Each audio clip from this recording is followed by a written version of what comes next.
Honkai story! Content in development, not indicative of final quality. Okay. I'm gonna take pictures of everything that's new to me. Okay! Alright, March 7th. Interesting name. So she takes pictures of everything, huh? That's her aesthetic. She wants to remember everything, right? She's cute too.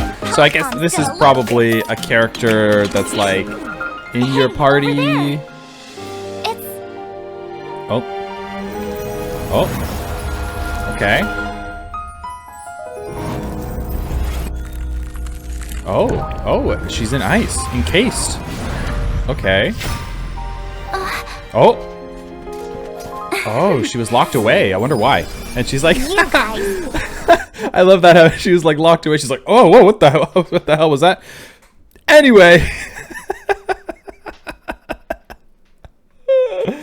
All right, so she's either got like it seemed like she didn't remember that, right? Like she was like, what was that? That was more of like a what was that? Where was I? So is it a vision of the future? Is it something of the past? And we'll talk about it more in a second after we finish this. We'll see her gameplay. So she's an archer, I guess. Icy. Okay, she's got like some sort of ice abilities. Okay. Okay, so they're not slacking on the music right off the bat. Yo, very cool, very cool, very cool. Ice bunny. She's an ice bunny. She's a snow bunny. Say cheese. And then the music comes back in. All right, interesting, very interesting. So, what do you think? Who's this little guy? Hey, focus. Sorry. Smile. Aww. I'm gonna keep our first photo, all right? Okay, very interesting, very interesting, very interesting. Okay, so the one part that was a little intriguing to me was this, when she goes back and she touches something, not 100% sure what it was. Maybe it was ice, and then it reminded her of the ice that she's encased in. I don't know if it's ice or crystal, but she's like an ice themed character, so maybe she was locked away in ice in the past or something. This looks very like, I would assume this is a flashback of her. This is clearly, it's got to be her, right? Unless it's like a clone. I don't think it is. I'm only saying clone because of all the Genshin Impact reacting we've been doing. We've learned there's a lot of like clone, mannequin, duplicate stuff, so I'm assuming that there's going to be a little bit of carryover in storytelling. I know Hoyoverse tends to have some interesting layering in their stories. There's lots of connections in between some of these games. This, I'm gonna guess, because you guys like when I guess, I'm gonna guess this is, I don't think this is a vision. I think this is her in the past, because, let me explain why, okay? Let me explain why. Because of the position she is in. She is sitting in the fetal position, okay? Like a fetus, like a newborn. Right? It's almost like she was created and she's like, this is kind of like, she's like gestating in the womb, or she's been created already. I would say maybe she is a clone. Maybe she's a clone of something, because if this was her birth point, if we're looking at this as a birth point, and I'm reaching once again, if this is her birth, like she was just created and she's an adult, then most likely going to be some sort of clone or something, right? If she was truly like a human, she would be very small. Right? She'd be an actual fetus, but the fact that they're putting like this basically fully grown, or like young teenage, it's hard to tell with anime style characters, like a young adult in the fetal position, encased in ice. This is telling me this was her genesis. This was her birth, right? That's what I'm guessing. And then she says, hey, over there, it's, and then she kind of like goes into a flashback and she touches the ice and it reminds her. It's a reminder. It doesn't feel like a vision into the future. It feels like she's remembering when she was locked away, encased. That's what I'm thinking. So, not bad for a first trailer. Are we gonna find out more later? Probably. Pretty cool. March 7th. All right, not bad. Okay, it looks like we're in the same location. This might be the same starting zone. It's very like snowy, icy. All the guards have like lots of like thick layers on. Okay. Getting a little stylish right off the bat, huh? Yeah, this is very Russian, London Keep up. looking. I move at my own tempo. Okay, Serval. Sound waves like dynamite, sincere. Oh, we got a song off the bat. Wings of thunder make you lose your mind. Okay, she's a performer, musician, very punk rock. Heartbeats will shake me, so rules can't break me. Crank the sound and let your soul be free. Damn. The lightning strikes riding off. Woo! Let yourself fall. Oh, she uses her guitar to fight. Very cool. That's sick. Okay, so not a lot we can glean from the character. I was like listening to the lyrics, and the lyrics sound a little generic. Maybe I missed something. She obviously fights with a guitar. How sick is that? I love a good guitar rock fighting character. Reminds me of that other that fire character in Genshin Impact. What's her name? Not Dea. Something like that. Very cool. I guess we're gonna have to look more into the trailers to get what she's really about. But just from her character design, let's see what we can glean. So her guitar seems to be using some sort of magic force or liquid to power the guitar. So I'm assuming that's like maybe some sort of magic system in this game. Genshin Impact and all these other Hoyoverse games seem to have like, in each region, there's like a different, almost like a different source of power. There's like lots of different ways you can harness magic and whatever. So maybe this glowy thing here is something that she's harnessed to power her guitar, right? That's kind of interesting because I noticed March 7th, her colors were also very similar to that. It had that blue-purple gradient, so maybe there's some connection there. Also, compared to the first Genshin Impact trailers that we saw, which were Kaya's, the ice guy, I can't remember his name exactly, Kaya.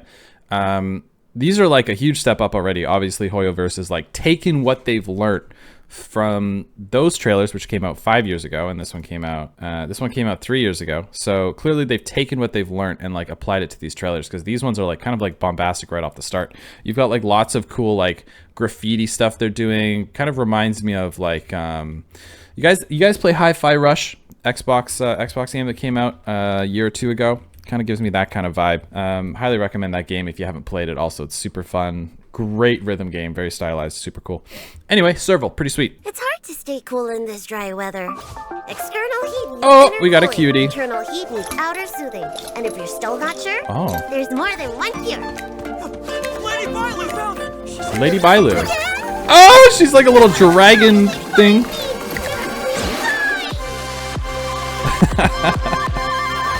How did they find me?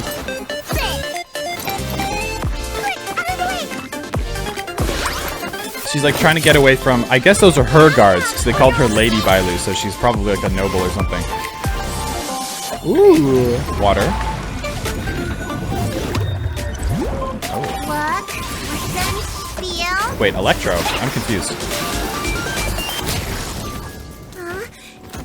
You don't look so good. Oh no, she attacked them. Oh. Ooh, what is this? This environment's so cool. To solve the problem, doing my job right. Oh, is she a healer? Alright. Time to show you what's in your prescription. Prescription! All right, time to go back. Very well. After she kicked the guards' asses, she's like, cool. I can go home now. Whee! She's fun. Oh, that's cute. Okay, so very interesting. She's some sort of like pharmacist or medical person. I didn't really get the vibe of that. Also, very different from Genshin Impact, where we saw two elements, right? We saw water and we saw electricity and lightning. I'm assuming this game uses elements in a similar way, maybe in just a different fashion. So that's curious. Maybe characters in this game can use more than one element. That would be actually really cool, really exciting. Kind of like, I know this is a turn-based game, so maybe it's a little closer to Pokemon, where you can like teach Pokemon like water abilities. They can also have fire, you know, that could be interesting. Or do they stick to one element? I don't know. We'll find out later. Here she says external heat needs inner cooling. Internal heat needs outer soothing. So I don't really know what that means, but I guess she's talking about people. Like internal heat could be like psychologically if someone's hot on the inside, or they're physically hot on the inside. Maybe it's like a Chinese medicine thing. There seem to be lots of Chinese influences and themes with this character now that we've had this, like, she's in this new zone, which seems like I caught a glimpse of it. It looks to be very, obviously she's incredibly Asian inspired. She's got the gourd, and she's got tons of designs pointing towards like Chinese influences. Like, let's see if we can get a good shot of the environment here. Like even here, you can see that there's a ton of influence with like Chinese, maybe even Middle Eastern architecture. This looks like a temple, like a, what do you call it, pagoda temple with the like the big roof. You can see there's like lots of like temple like structures in the background.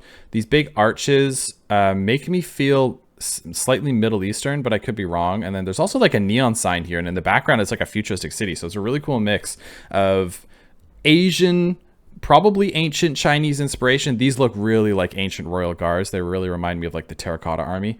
And then you've got these like cool futuristic stuff in the background. I can see lots of stuff glowing here, so that's really cool. And she says, calm down or you'll overheat. I don't know what she's referencing. Like, calm down or you'll overheat. Like, it's almost like she's talking to robots. Like, are these people aren't robots and machines, right? Is she a machine? No, because she's like a, she's working with medicine. So I don't fully get the reference. Maybe I'm trying to understand something that I've literally just started looking at, but it's just so fun to think about. So she's obviously some sort of doctor, medical person. She works in the medical field in some way. And she's got a little bit of a mischievous attitude, because right at the beginning she was like hiding and like theorizing, right? And then they said, we found her, she's here. So she's obviously like maybe escaped her castle or something. I don't know where she lives. I don't know who she is, but yeah, cute character. Bye, Lou. I'll try and remember that. Swordsmanship Okay, isn't we're in the just same about maintaining environment. your skills. Swordsmanship, here we You go. have to put them to the test if you want to learn something new. Okay, we have someone experienced in the art of combat. So, if you're not busy today, want to go a few rounds? Okay. A little Welcome to spunky. Cloud Knight, Lieutenant Yanqing, reporting Yanqing. for duty. Very cool. Lieutenant No Yanqing. matter the opponent, a clash of swords is all I need to get ahead. Cool. Strong adversaries make for strong improvements. Woo! Oh, he's got some sword stuff. Heavenly Gate, open!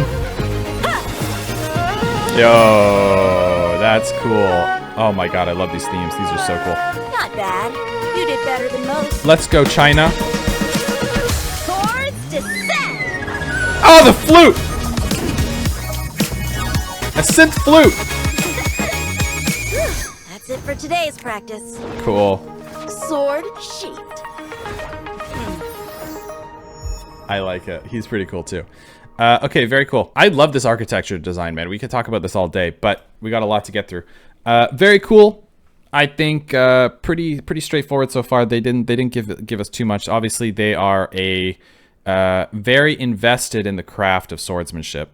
He said he's a lieutenant, right? I do like how his character is always about pushing the boundaries of what swordsmanship is. He said in a few lines here, like, it's not about maintaining your skills. You have to put them to the test if you want to learn something new, which is so true in any endeavor.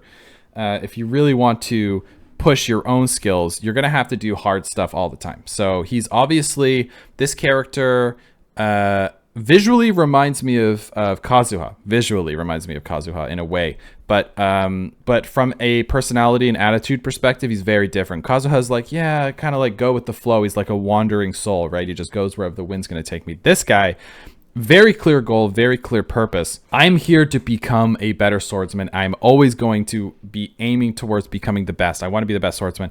Very interesting. I know Genshin Impact has a lot of like student master roles, so I'd be very curious to see if he still has that like eternal, he's got like that student mindset, so I'd be very interested to see if he has like a sword master. Most likely does, knowing how Hoyoverse does their games. There's, especially with all these combat type characters, there's always like a master student relationship, which I love to see. So very excited to see if there's a potential even more badass character that's training him, right? Could be like a child skirk situation. You like that reference, right? You like that reference? See, I'm learning. Also, something interesting I noticed, his title is Luaofo, Luaofu, Cloud Knight Lieutenant. So there is, I guess, a chapter of this place. Maybe this zone is called Luaofu. I'm just going to say it like that until someone corrects me. And then maybe these chapters are, and then maybe the guards or like the royal army of this place, this environment we've been talking about, are the Cloud Knights. I'm not sure. So far, it does seem like these guys here, these knights, maybe they're part of the Cloud Knights as well. I'm assuming they are. They sound like they've got their hands full with these two characters. He's just like constantly challenging everyone to fights and kicking everyone's asses so he can get better. And then Bailu, is that her name, is just like running around, like creating crazy stuff, and everyone's trying to keep track of her. So far, they got their hands pretty full, which is really funny. There are endless possibilities and unknowns among the stars. Okay. Our journey hello. is the process of pulling apart Here we go. Okay, we're getting some good lore here. Ooh, lots of characters. The final truth. The final truth. Okay. I am Amy, The final the truth. navigator. Welcome to the Astral Express. Her voice too is nice. The Express doesn't have a clear destination. Astral because Express. Every passenger's destination is unique. Woo! I'm Okay. sure Oh, we got we're some about to lore. Here we go. Fascinating journey together. I have something for you. Okay. Combat is a series of precise machinations. Whoa! Oh, very cool. Oh my One at god, a yeah. time. These characters are so cool.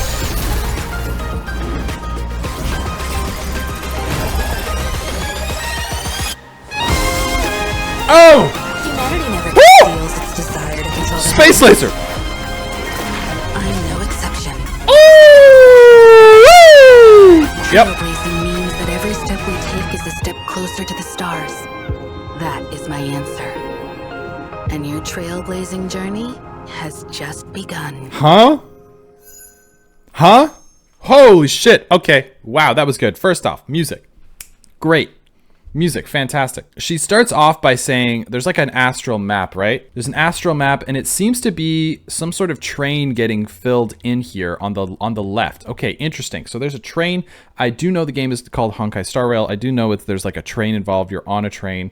I know a little more about this game than Genshin Impact, and it looks like this train is able to travel interstellarly, which is really cool. So you've got this train, and then it's like moving among these stars, and she is the navigator, right? That's what she said. She says she's a navigator. So this is obviously her job. Her job is to plot routes between galaxies, perhaps. Yeah, moving in between stars. Does it move interdimensionally? I don't know. Not sure. We don't know yet.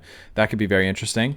Yeah, so that's really cool. She says our journey is the process of pulling apart the threads of possibility to seek the final truth. Okay, so we get more talk about like this final truth. Well, not more talk, but I say more talk because Genshin Impact has this also theme of like a big truth. There's like a big truth going on in this world, and I'm noticing there's a lot of parallels between the storytelling that Hoyo does between their games, right? So their job is to, I'm guessing, travel the stars and piece together some sort of truth. Although she did mention that everyone's reason to be like a trailblazer, I guess that's what they're called. Everyone's reason to be a trailblazer is different. Maybe they're searching for something internal. Maybe they're searching for the truth in the stars. Maybe they are avenging a lost one. We don't know yet. I guess as we meet more people, we're gonna see like what their real motivations are, if they're internal, external, etc. Also, can we just say this character is great, fantastic. I'm seeing there's a bit of a difference between these design characters and Genshin Impact. We have a lot of Chinese influence. You can see with like the tassels here, and then some of the embroidering on her jacket is very Asian, or not Asian, but Chinese influenced. And then we have almost Greek, Mediterranean inspired vibes here. She's got almost like a toga with the gold leaf here. These flowers coming down her leg. This is very, like, if you remove her jacket, she looks like a Greek goddess, right?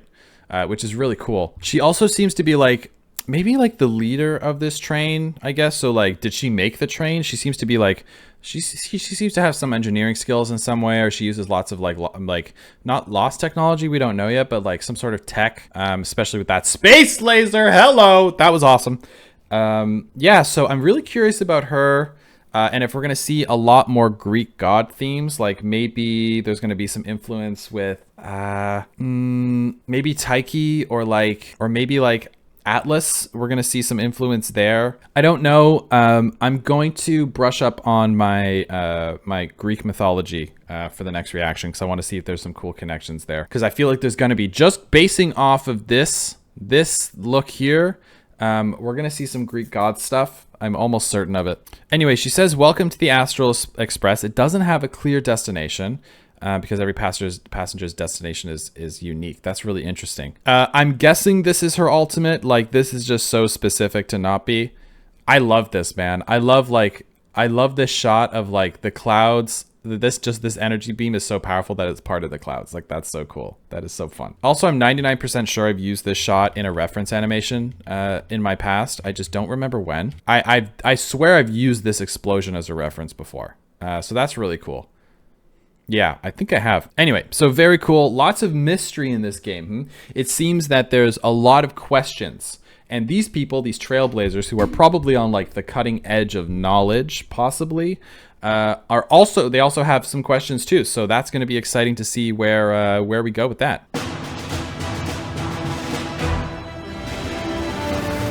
I'm a captain of the Silver Mane Guards. Okay, the Silver Mane Guards. Supreme Guardian is my responsibility the Supreme Guardian. And my honor. Belobog is this planet's last bastion. Belobog, okay. That's the name of this place, I guess, this city. And the Silver Mane Guards are Belobog's indestructible shield. Okay, cool. Cool? Oh, he's cool. You will know justice. Justice. More justice. This ends here. What the hell's happening? It looks like a guitar case, but it's definitely not. He's just smashing people with it. I'm here to the end.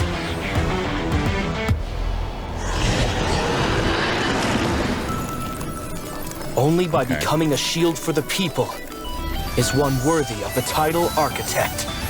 Architect? Trust must never be betrayed. Hopes must Yo! That's so cool. Okay, Architect. Interesting. I don't understand what the reference of this Architect is, but he says... Only by becoming a... He says, only by becoming a shield for the people is one worthy of the title Architect. What is the Architect, right? So the Architect... An architect is someone that builds things, builds structures mainly, but in like lore and mythology, an architect can be also like not a creator of life, but like a designer of life. Like you see in a lot of like fantasy games, there's like a god named the Architect, and they've like designed life, right? So who knows? Maybe there's some like ascending to godhood or something that I don't know. I don't know. I'm very confused and I'm very intrigued. So it looks like he is was he the captain? Yes, so he is the captain of the Silver Mane Guard, who are the protectors of the final bastion of what seems to be humanity. I'm guessing that since this is a game about traveling the stars, at some point you probably come to a planet that has been maybe overrun by monsters or some calamity has happened. You know, Hoyoverse loves calamities. You come here and these guys are the last people left and they're like, hello, can you help please? We're a little stuck here. So this is like the last city maybe remaining on this planet. And then I'm assuming you come in to help them, which is kind of cool. So obviously you come into this world and there's this people who live in this harsh environment, who live in this time of like basically doom. So you probably meet some really interesting not tough, physically hard characters, like cold hard characters, but characters who have been really like put through the ringer and have like come out on the other side as like champions. So that's really cool. You're probably going to meet some very interesting characters in this region. It looks like it might be the first or second region. I don't know if this is the first place you go to, Belobog, or that Asian futuristic city. I don't know, but that's pretty cool. So yeah, wow, I'm liking him too. Also, his ultimate was sick. Got some jazz, light jazz here. Ooh, hello. Here they come again. Okay. It's a dead end. She's done. Looks like we're in Belobog. Making trouble Ooh. on Wildfire's territory. Ooh, a butterfly samurai? Got a lot of nerve. Seal. Butterfly tempest. Oh my god, it's Shinobu. I'm afraid things just got complicated. Oh, I like her already. She's fast. I like fast characters. Sometimes a sharp blade is the only way to get people to come to their... Oh, she got clones. Teleporting clones. Did I ask for your help? Looks Who are like you? could use it. Oh, hello. Oh, we saw her. Let's make She this was. quick. Who is this? I think we saw her in the other trailer, right? Like we caught a glimpse of her. Okay, we got a dastardly duo. Always a weakness. How about this move? Now for the one that slipped through the net. All right, they're cleaning them up. Stop holding me back, overworlder. Overworlder, huh? Oh, I like the over. Oh my god, hello. Disappear among the sea of butterflies. Oh my god, she's so anime, bro. Legions of the past. Yo! Okay. Alright. Woo! Okay, Seal or Seely. Obviously, she's pretty badass. What did she say she was? She said making trouble on wildfires territory. So there's a, I guess a faction here on this planet. It kind of looked like Belobog when they were up. You know, with her design, she doesn't look like a knight. She's not like one of the Knights of the Silvermane. She's something else. So I guess she's Wildfire, right? There's something interesting these two mentioned. Stop holding me back, overworlder. There's this line here where Seely says, "Stop holding me back, overworlder," right? So we did see a shot of like this underground, like kind of like cavernous area. Like right here, if you look, it's like very cavernous. It's like almost like cave, like mining stuff. So maybe there's an underground faction called the Wildfire who are doing something. Who knows? Maybe they're a resistance force or they got their own problems. We don't know. I'm guessing she is a protector of this lower world. I don't know what it's called. But I think this other girl who she seems to have fallen in cahoots with, this character here, also badass. She's got like all the colors and markings of the Silvermane guards, at least like the blue and white. So maybe she's a part of them. And then they've sort of like become unlikely friends, Romeo and Juliet. They've become like friends through, even though their families don't like each other, and they protect up the overworld and I don't want to say the underworld together in some way, or maybe she's got involved to come down and she's coming down to help out. We don't know, but that's kind of cool that there implies that there's lots of stuff going on. Very Hoyoverse to have lots of mini themes and mini factions spinning around doing their own things, but they're also connected in their own way. That's really cool. Also, her design is just like so sick. Like, come on. I love all the teleporting and the flying around stuff. And she has a giant scythe. It's very RGBY or whatever it's called. That anime reminds me of that. Yeah, she's cool too. Okay. We're back here. So that is the character from previous. So, have you decided yet? Nice deep voice.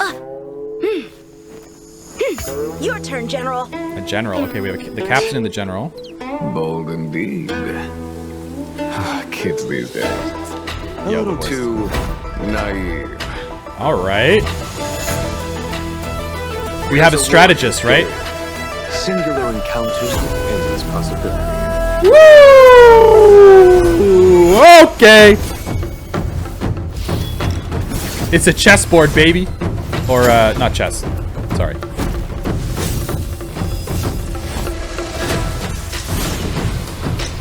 Okay, I like the gold theme. Oh my god, the impact frames. Here. It's thunder. Whoa! Oh, that was like a giant avatar. This is how to secure victory. I like it. Okay. Oh, okay. Oh, I like it. Oh, interesting. There's like some sort of like Time for the master stroke. maybe a corruption. Oh yeah! Oh my god! Radiant spirits heed my word. Show no. Woo!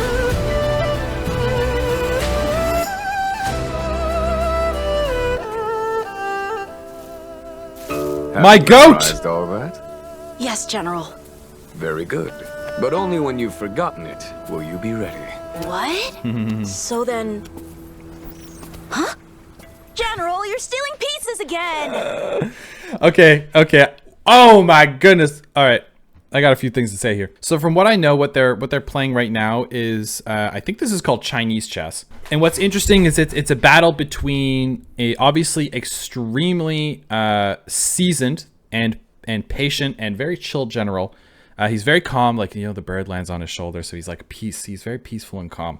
And then he's up against a very impulsive and kind of like younger, you know, got a little more fire in him sort of character. So that's really interesting to see how, like, if I wish I knew how this game was playing out. So it would be very interesting to see what two styles they're kind of playing, because when you look at a chessboard, at least in Western chess, you can tell how the game is going even if you just at a glance, right? You can just take a look at the chessboard and be like, okay, this guy's playing aggressive, this guy's playing defensive, whatever, this guy's playing this way. So if anyone knows how they're playing here, that could be really cool. I know the point of this game is to like capture their general or their marshal or something like that, so that's interesting. Anyway, his title is Jing Yuan.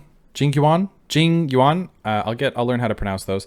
The Arbiter General, the Divine Foresight. So he's a master strategist, clearly a master strategist. He also says every battle is singular encounters with endless possibilities. So he's always strategizing. He's one step ahead, maybe many steps ahead, because I like the Divine Foresight. He's probably one of those characters that's like so strategic and so intelligent and has every single possibility plotted out in his head. It's almost like he can see into the future, right? He knows what you're going to do before you're going to do it, but that's just because he's so calculated and he's so far ahead. Also, I just want to point out on the right side, I'm noticing that each character is like highlighted, and I guess these are like their elements, right? So this is electric, I guess. Looks like we have weapons, so maybe physical. I don't know what that is because I can't see the colors. That seems to be some sort of black hole, so maybe there's some sort of like void ability or void like element. I'm going to keep using elements for now until someone corrects me. This seems to be lightning, frost, wind, right? Wind, or maybe water, and then that looks like fire. So that seems to be the 1, 2, 3, 4, 5, 6, 7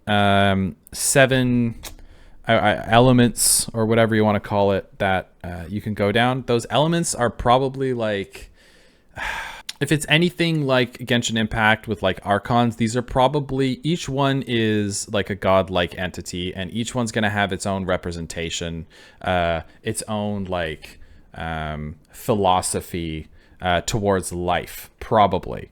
You know, like each one's gonna have like maybe their own way of like looking at this truth that they mentioned in one of those first trailers, like the final truth of this world. Maybe each one is like maybe it's factions of people, maybe they're like searching for the truth in their own way. That could be super cool. That would be very interesting if that's the case. Anyway, before I say anything else, can we just watch this trailer? I just want to watch this again. Holy crap, this is just crazy.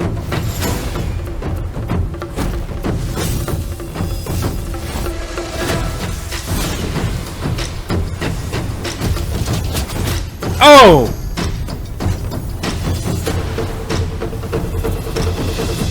Here. This thunder! I like it. Like the roar of a lion. To secure victory.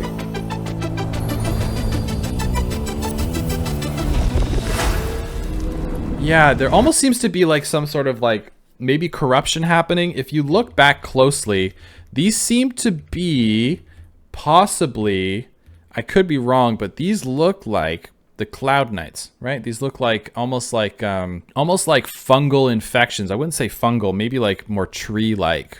Yeah, very like The Last of Us kind of like infection. So maybe there's like some sort of corruption happening. Maybe that's okay. So we've got in Belobog, we've got some sort of problem that they need to fix. Maybe in this zone or whatever, this world, I don't have the name of it.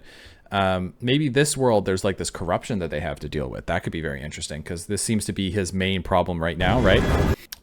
This might be some sort of like, I don't know, godlike creature. Maybe this is the thing that's creating the corruption in the first place. Again, very Greek looking in a way, but also with like Chinese influences. So the mix of like Greek gods and Chinese mythology seems to be mixing here, which is super cool because we've got like all of this engraving stuff reminds me of very, this feels very Asian Chinese influences. And there's something about this face that just feels very Grecian. I could be wrong.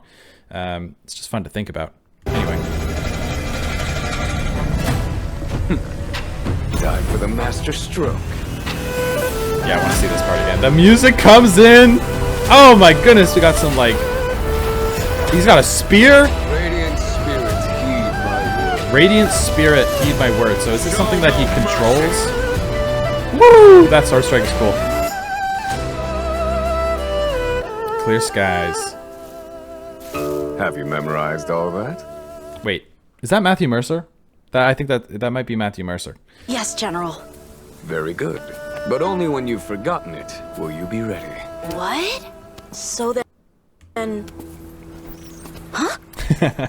I like that part. That's really interesting. Have you memorized all that? And he goes, "Yep." And then he says, "Great. Now, once you've forgotten all of it, you will be ready." I think that's sort of saying like you have to know the rules. You have to learn the rules first before you learn how you can break them. It's like a very common thing said in creative spheres, especially when you're learning like art fundamentals. People want to do like stylized art right off the bat. They want to make things like all artsy, and they want to make like super like impressionist work and whatever, but all of that stuff came from foundational classical art that people then decided they're going to break. So that's why when you're looking at a piece of art and someone's just like, you know, maybe it's just some like Nepo baby's piece of art that's like super like surrealist and whatever, and you're just like, why does this feel wrong? It's because they've skipped the necessary steps where they've learned how to actually master these things. Anyway, he's probably saying something similar in the sense of like, once you learn how this game of strategy works, right? The bigger picture, it's not just about sword fighting, that's one aspect. Once you've learned how this bigger picture works of strategy, he's talking about this chess game right now, but like we're talking about war as well, right? There's that connection. Once you learn the rules, and once you have mastered the rules, then we can start to learn how to actually break them and actually beat other masters, right? That is the art of war. It's very Sun Tzu in that way. Yes, General. Very good. But only when you've will you be ready. What? And he also throws up this piece. Did he steal that off of him, or is that his chip? Is that the marshal of the game? You know, I don't know what that represents, but it's just like, you know, it's a fun little thing. And I also love it shows the naivete of this character, because he's still like, huh? I don't get it. I don't get what you're saying.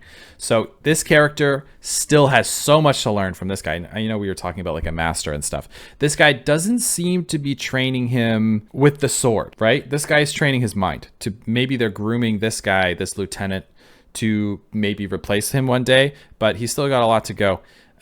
So I'm still betting there's going to be their sword master. I feel like this guy isn't his sword master. He is the divine arbiter general. He's way too high up there to be teaching like something simple like sword techniques. He wouldn't really be doing that.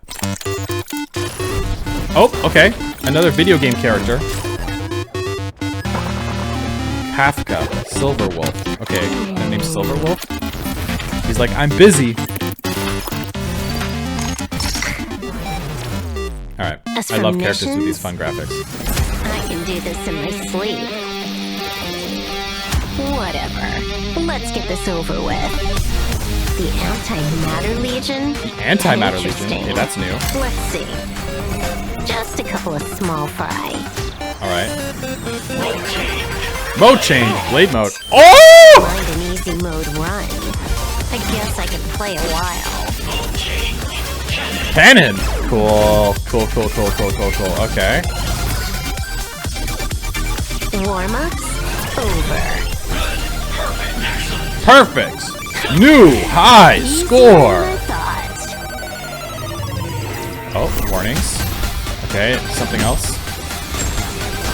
Why do low levels make the most noise? Did she like nullify that attack? Oh. Wanna beat me?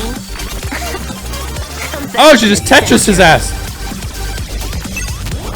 Oh, the colors, my eyes. Ow. Oh. Oh my goodness. Oh, this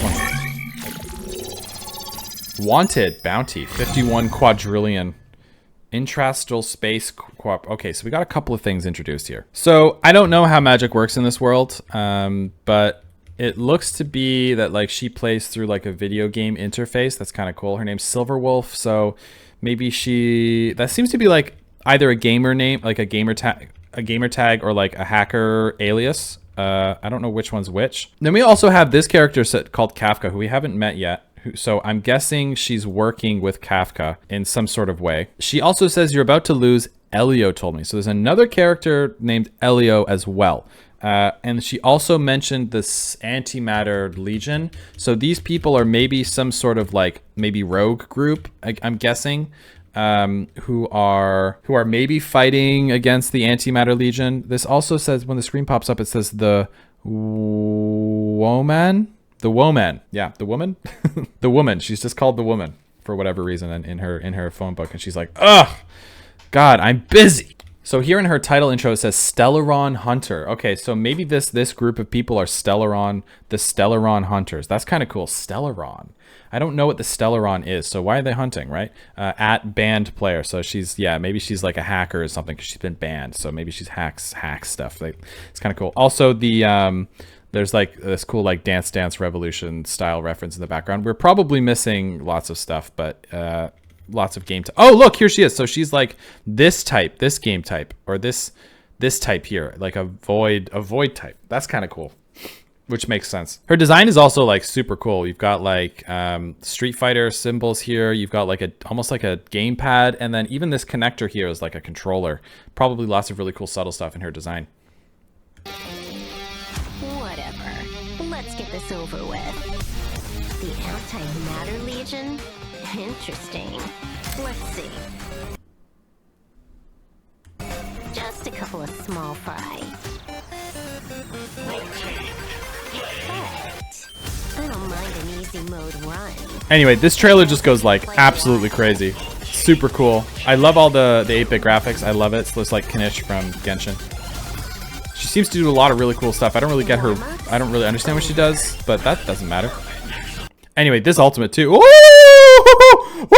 Oh, that's so cool.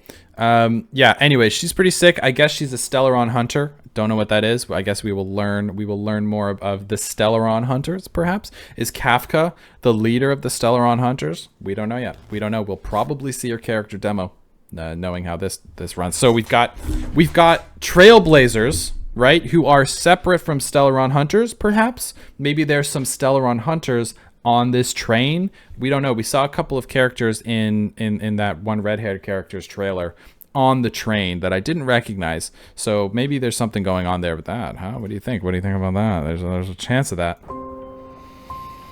Luocha. The days and years pass us like the wind. Oh, okay. But the warning before the journey still rings in my ears. The warning before the journey, okay. Guard your road. Remember Ooh. your oath. Outworld Sojourner. Out Remember your among oath. the stars. The undercurrent swells beneath the tide. Okay. Ooh. Though I am but a traveling merchant. Got some Spanish influences with the guitar. I too am bound by rules. That which has been lost will be reclaimed.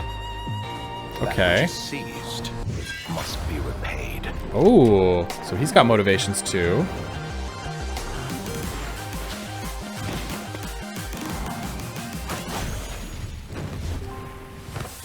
Fear not.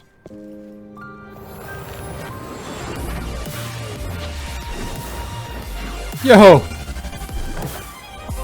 Eternal sleep is not the end. Eternal sleep is not the end. Will return. Oh, okay. It's hard for a wanderer to find rest in this world. He's gone. But I still need a pair of eyes to witness your promise. Whoa, okay, all right. Don't have any idea what's going on there, but that's super cool. Wow, what a cool story. So it starts off with him putting a hand over what I didn't realize at the time, but it seems to be some sort of coffin that he uses to fight, right? Coffin shieldy thing. And he's carrying this, it's like a brooch, maybe a hairpin. I'm not 100% sure. This is obviously got some symbolism. Maybe this is the person that he lost for whatever reason. Maybe he lost them. This is the person that like the casket represents. I highly doubt the person is in the casket. Maybe it's a little more metaphorical.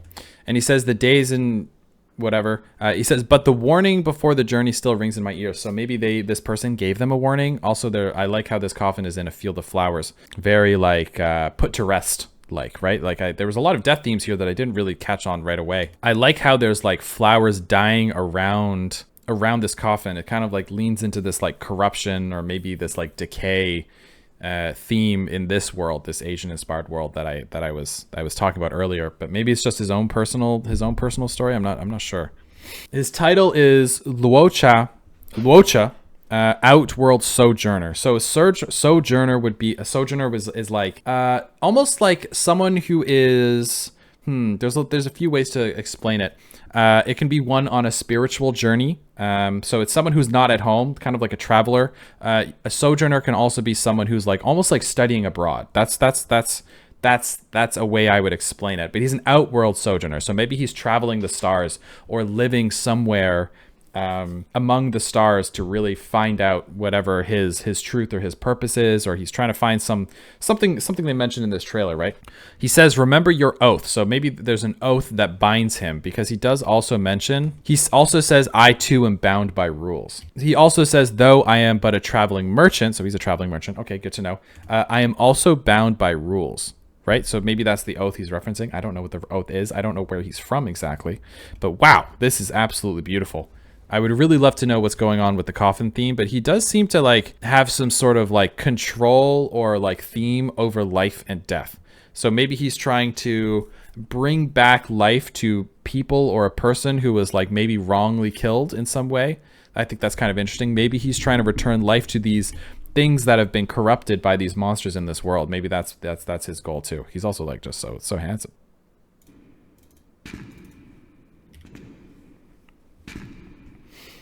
Okay, footsteps. Oh, okay. Okay, definitely a step up in animation quality here. Okay. Whoa. Wanted, dead or alive. Whoa. He's gonna be cool. My sword will be the last thing you see. Blade. They declare me guilty. Guilty. Okay. Okay. Yet their sin is greater. Oh, I like it. Yeah. What did they do, Blade? What did they do? What did you do? They've fallen too far. Yes. Lofty Xianzhou ships. Xianzhou.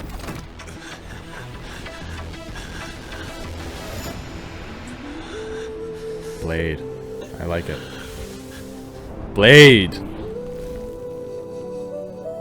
Okay, meditating. Oh. Oh, who's this? Oh, who dis?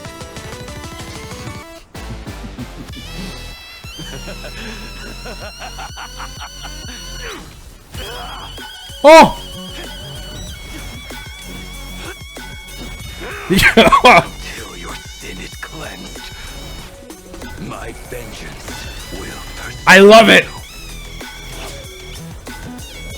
Ooh. Okay. Blowing out the candles one by one. Maybe wiping out a group of people, perhaps? The flames of vengeance. Woo! My goat! My goat. So, this character, Blade, he is wanted dead or alive. Seems to be wanted dead or alive for something that he has done, but he clearly believes that whoever his pursuers are, it looks to be, seems like this character here, this group of people, who has horns, by the way, so maybe this group has horns, I don't know. They seem to have done something much worse. Yeah, that's what he thinks, anyway. That's what he thinks. So he's a bit of, maybe a bit of a misunderstood character.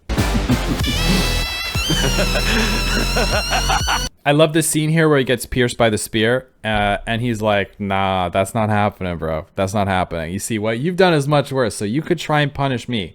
But at the end of the day, I'm gonna get you. I'm gonna get you. So I don't know. They haven't really given us anything in this trailer of like who this person is and what they've done. Probably have to play the game to understand that a little more. But overall, damn, he is sick. Sick. And it's hard to tell from the trailer what he did specifically. Maybe his crime is killing a bunch of these people. That's maybe. Also, I love the theme. One thing I'm really noticing is how this game seems to really like to use the use of flowers as symbolism. So these flowers we've seen throughout Blade's trailer are called spider lilies. You see them here at the beginning growing out of his blade, which is very interesting. So spider lilies in, I guess, mainly Japanese culture, but maybe Chinese culture as well. They represent death, afterlife, generally being dead, right? Sometimes rebirth, but mostly it's representative of the death and the afterlife. So I think it's very fitting that his blade is carving a bloody path through this ground, almost creating a path of blood, and death is following in his wake, right? That is what's happening here. He's creating a trail of death. So when you understand that, him sitting here and meditating in a growing field of spider lilies and death, that spawns all around him makes it a little darker, a little more bleak, doesn't it? He does look like he's hunting for this character. I don't know who this is, but this seems to be maybe his final target. And this, I'm assuming, his ultimate is also very Spider Lily-like as well. So that's a really cool theme. This shot here of him like snuffing out all these candles around him, it just kind of shows me like he's on a path of vengeance to wipe out everyone in his way. Anyone who gets in his way is going down. He is the Punisher, baby. Anyway, so he's super cool. I'm looking forward to learning more about him. All units, target spotted. Target spotted. Okay. A coin. Plan, shoot on sight. I repeat, shoot on sight. Ooh, a spider. Okay. Don't be afraid. Uh-oh, we got a mommy. Listen to me. Wasn't it you who invited me? Oh, I like the orchestral theme. Okay. Very like master planning, right? You're a spider caught in my web. I planned this all along. Oh! The silk is too fragile to be a threat. Unless you're more fragile than the silk. Case in point. Oh, she got guns too. Uh-oh. Uh-oh. Wait, is every Star Rail character this sick? The clock counting down. She's on a precise mission. Oh, it's an elevator. She's got everything timed out perfectly. And she's got a samurai sword. Destiny has thousands of faces. Why does it choose to wear this one? Ah, Destiny. Okay. Stealing a glance. Intermission. Now then, where are you hiding? Oh! Sooner or later, the curtain has All to right. fall. Oh my god, can she do that As to for me, the please? ending, wanna take a guess? Ending. Okay. Heads or tails? What's your answer? Oh my god. Okay, so this is Kafka. She's also got a massive bounty. I don't know who exactly is hunting them. Oh, they said something about like there's like an international police, right? Anyway, her name is Kafka. This was the lady in Silverwolf's trailer who was like messaging her being like, hello, we got work to do. So I'm assuming this is the leader of the Stellaron hunters. We don't know what the Stellaron is. We don't know what they're hunting exactly. I guess, well, we don't know why they're hunting it. That doesn't matter. Anyway, I love her spiderweb theme. She's clearly like a master plan kind of person. She has a big plan. She probably knows some sort of secret of this world, or she's in pursuit of a secret.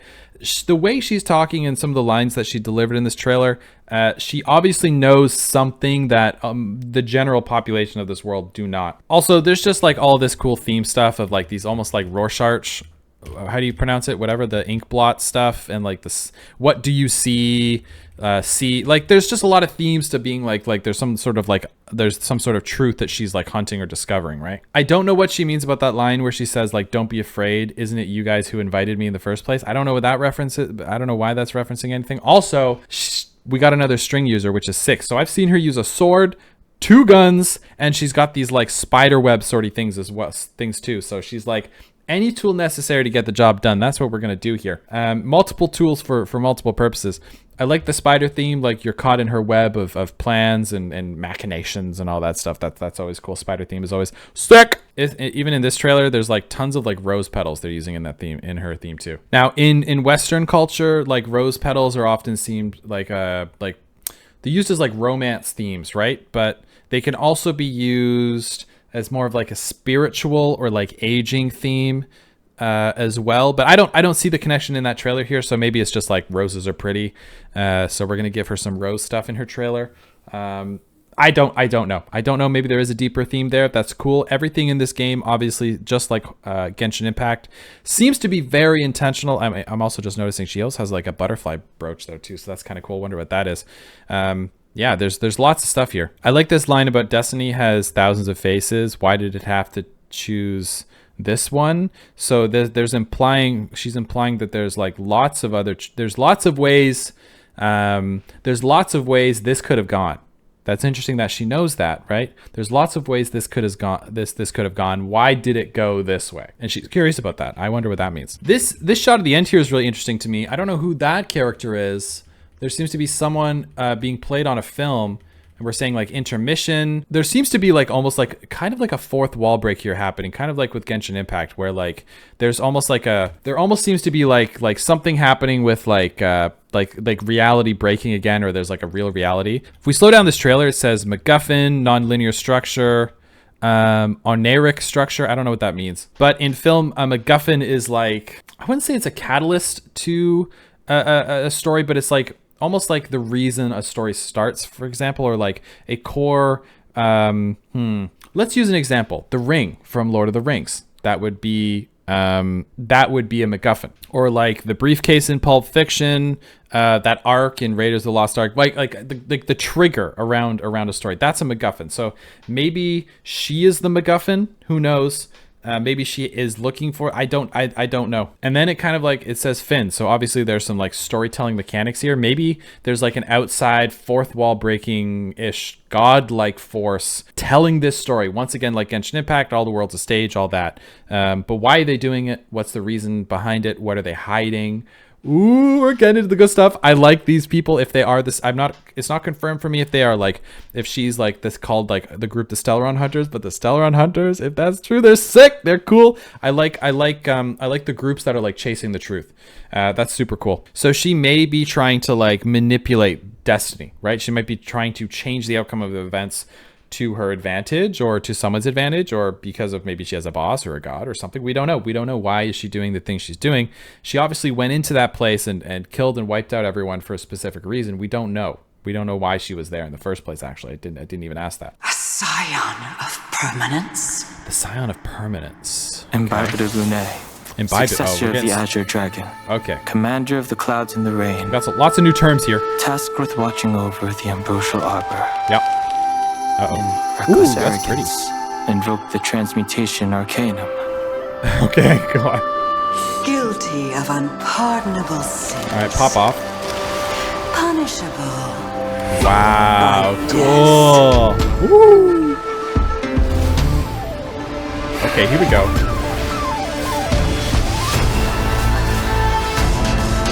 The consequences Don are Hong. mine to bear. Okay, punishable by death. Oh, this is the guy in Blade's trailer, perhaps. Ventilia, if you wish to obstruct me, Ventilia. you'll have to do better. He looks like the guy in Blade's trailer with the horns. Dude.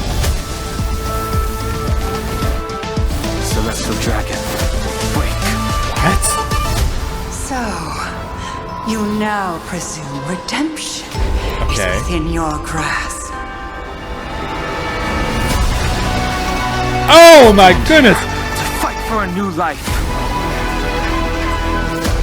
To fight for a new life. World-cleansing dragon. Yo, okay, we found another main character. Do you really think you have a choice this time? Oh, okay. I'm waiting. My God! Okay, we have a lot of word salad at the beginning that I don't understand. So, Imbibitor Lunae, successor of the Azure Dragon, commander of the clouds and the rain. Okay, so there's some sort of like godlike dragon. I'm assuming that's maybe that dragon. Commander of the clouds and rain, successor of the Azure Dragon. So there is a successor. Okay, that's a word we can jump onto.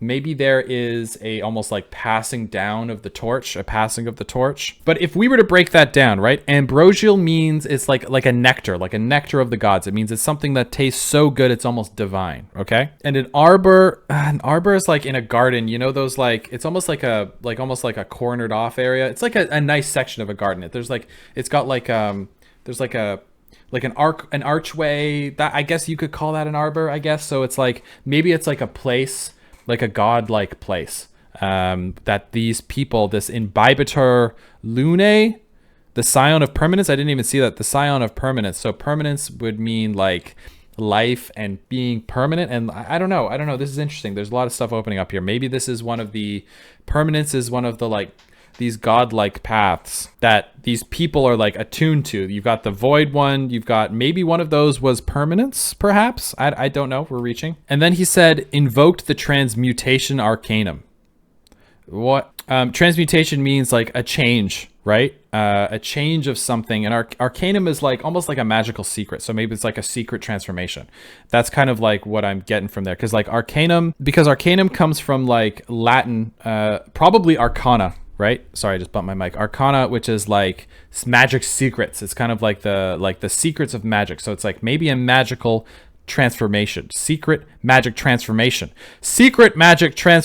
dragon. Because we're talking about dragons, right? Successor of the Azure Dragon, commander of the clouds and rain. So there is a okay.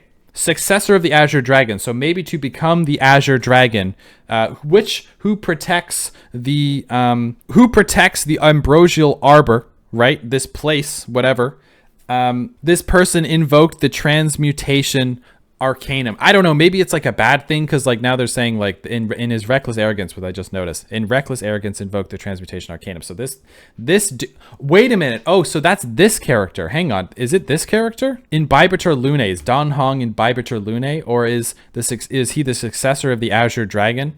I don't know. It seems like he invoked something maybe he wasn't supposed to. Some sort of like magic transformation. Okay. And that seems to be in this world like some sort of like horrible sin, punishable by death, by big booby giant lady. You know, that's great. What a way to go. This person seems to be maybe some god or like some sort of character that doles out divine judgment or punishment, perhaps.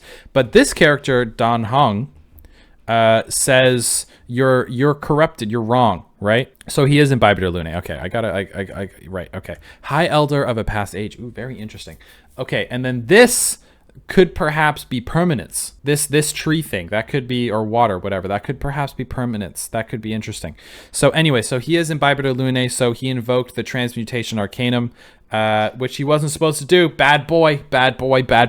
So now he's like almost trying to live his life maybe to atone for his sins, but at the same time, this Fantalia, maybe they are also like slightly corrupted in a way. I don't know. That's very interesting.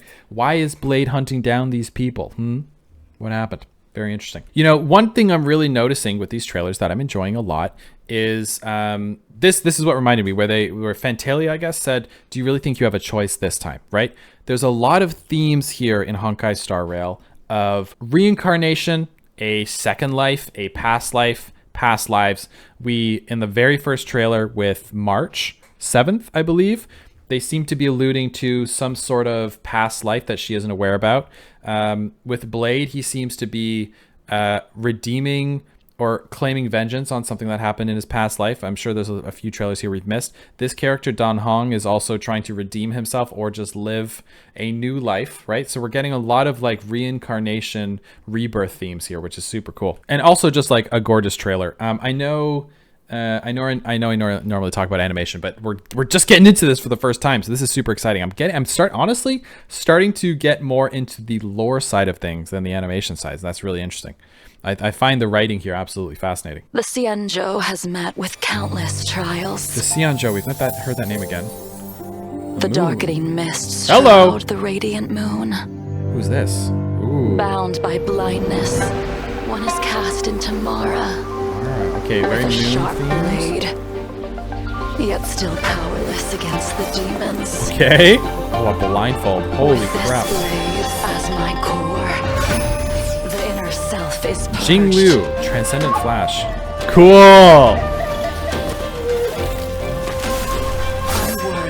Unworthy. Unworthy.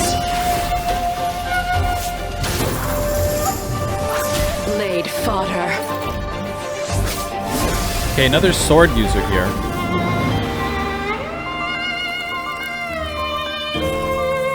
No matter how you try to cleanse it, remnants of the past return with the snow. Cleansing the past. Unable to mend past animosities. Wonder what happened to her vision. Oh, it's back. Wow!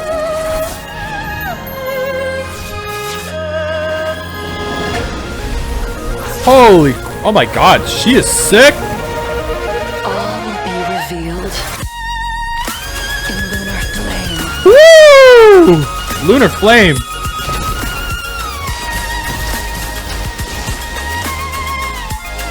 Wow, okay.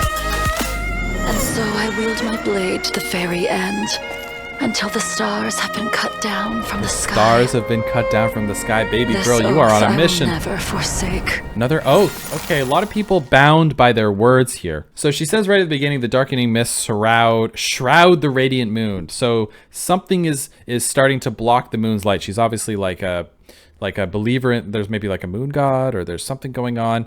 Bound by blindness, which is her. One is cast into Mara. I don't know what Mara is. Mara can be anything, but maybe it's some sort of moon world. And she says, with a sharp blade, and then we got all these hands crawling up her, which is awesome, yet still powerless against the demons. Maybe she was given, to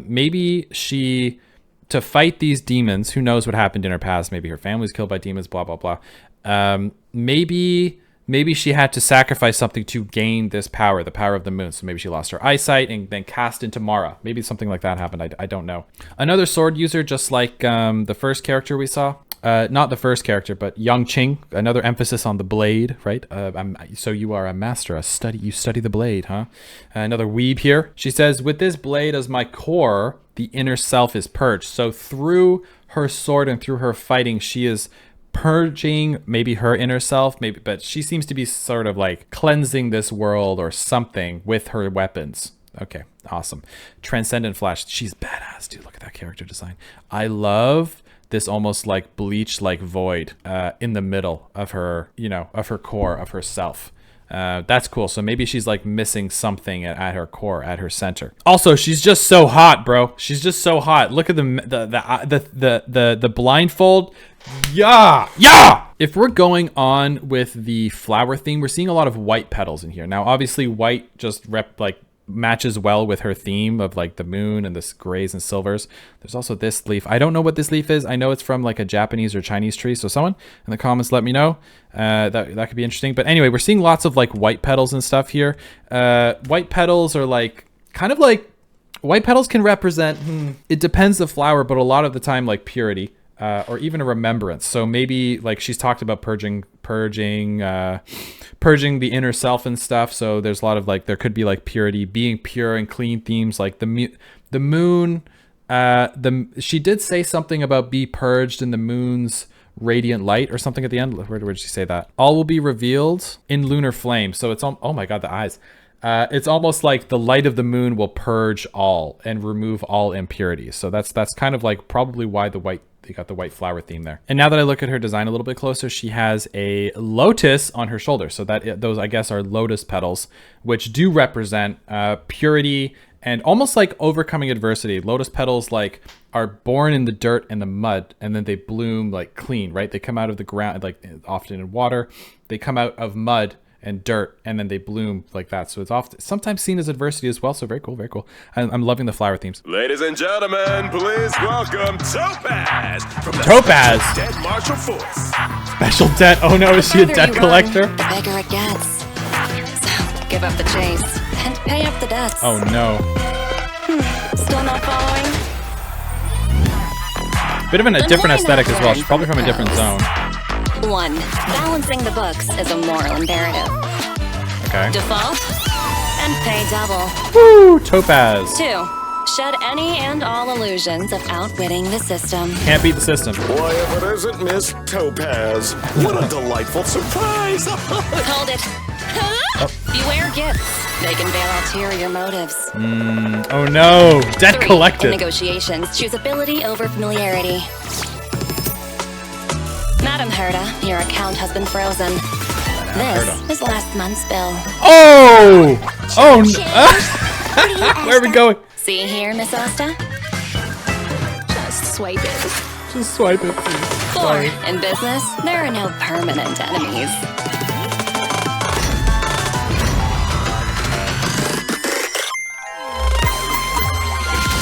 Looks like they've run into trouble. Cool.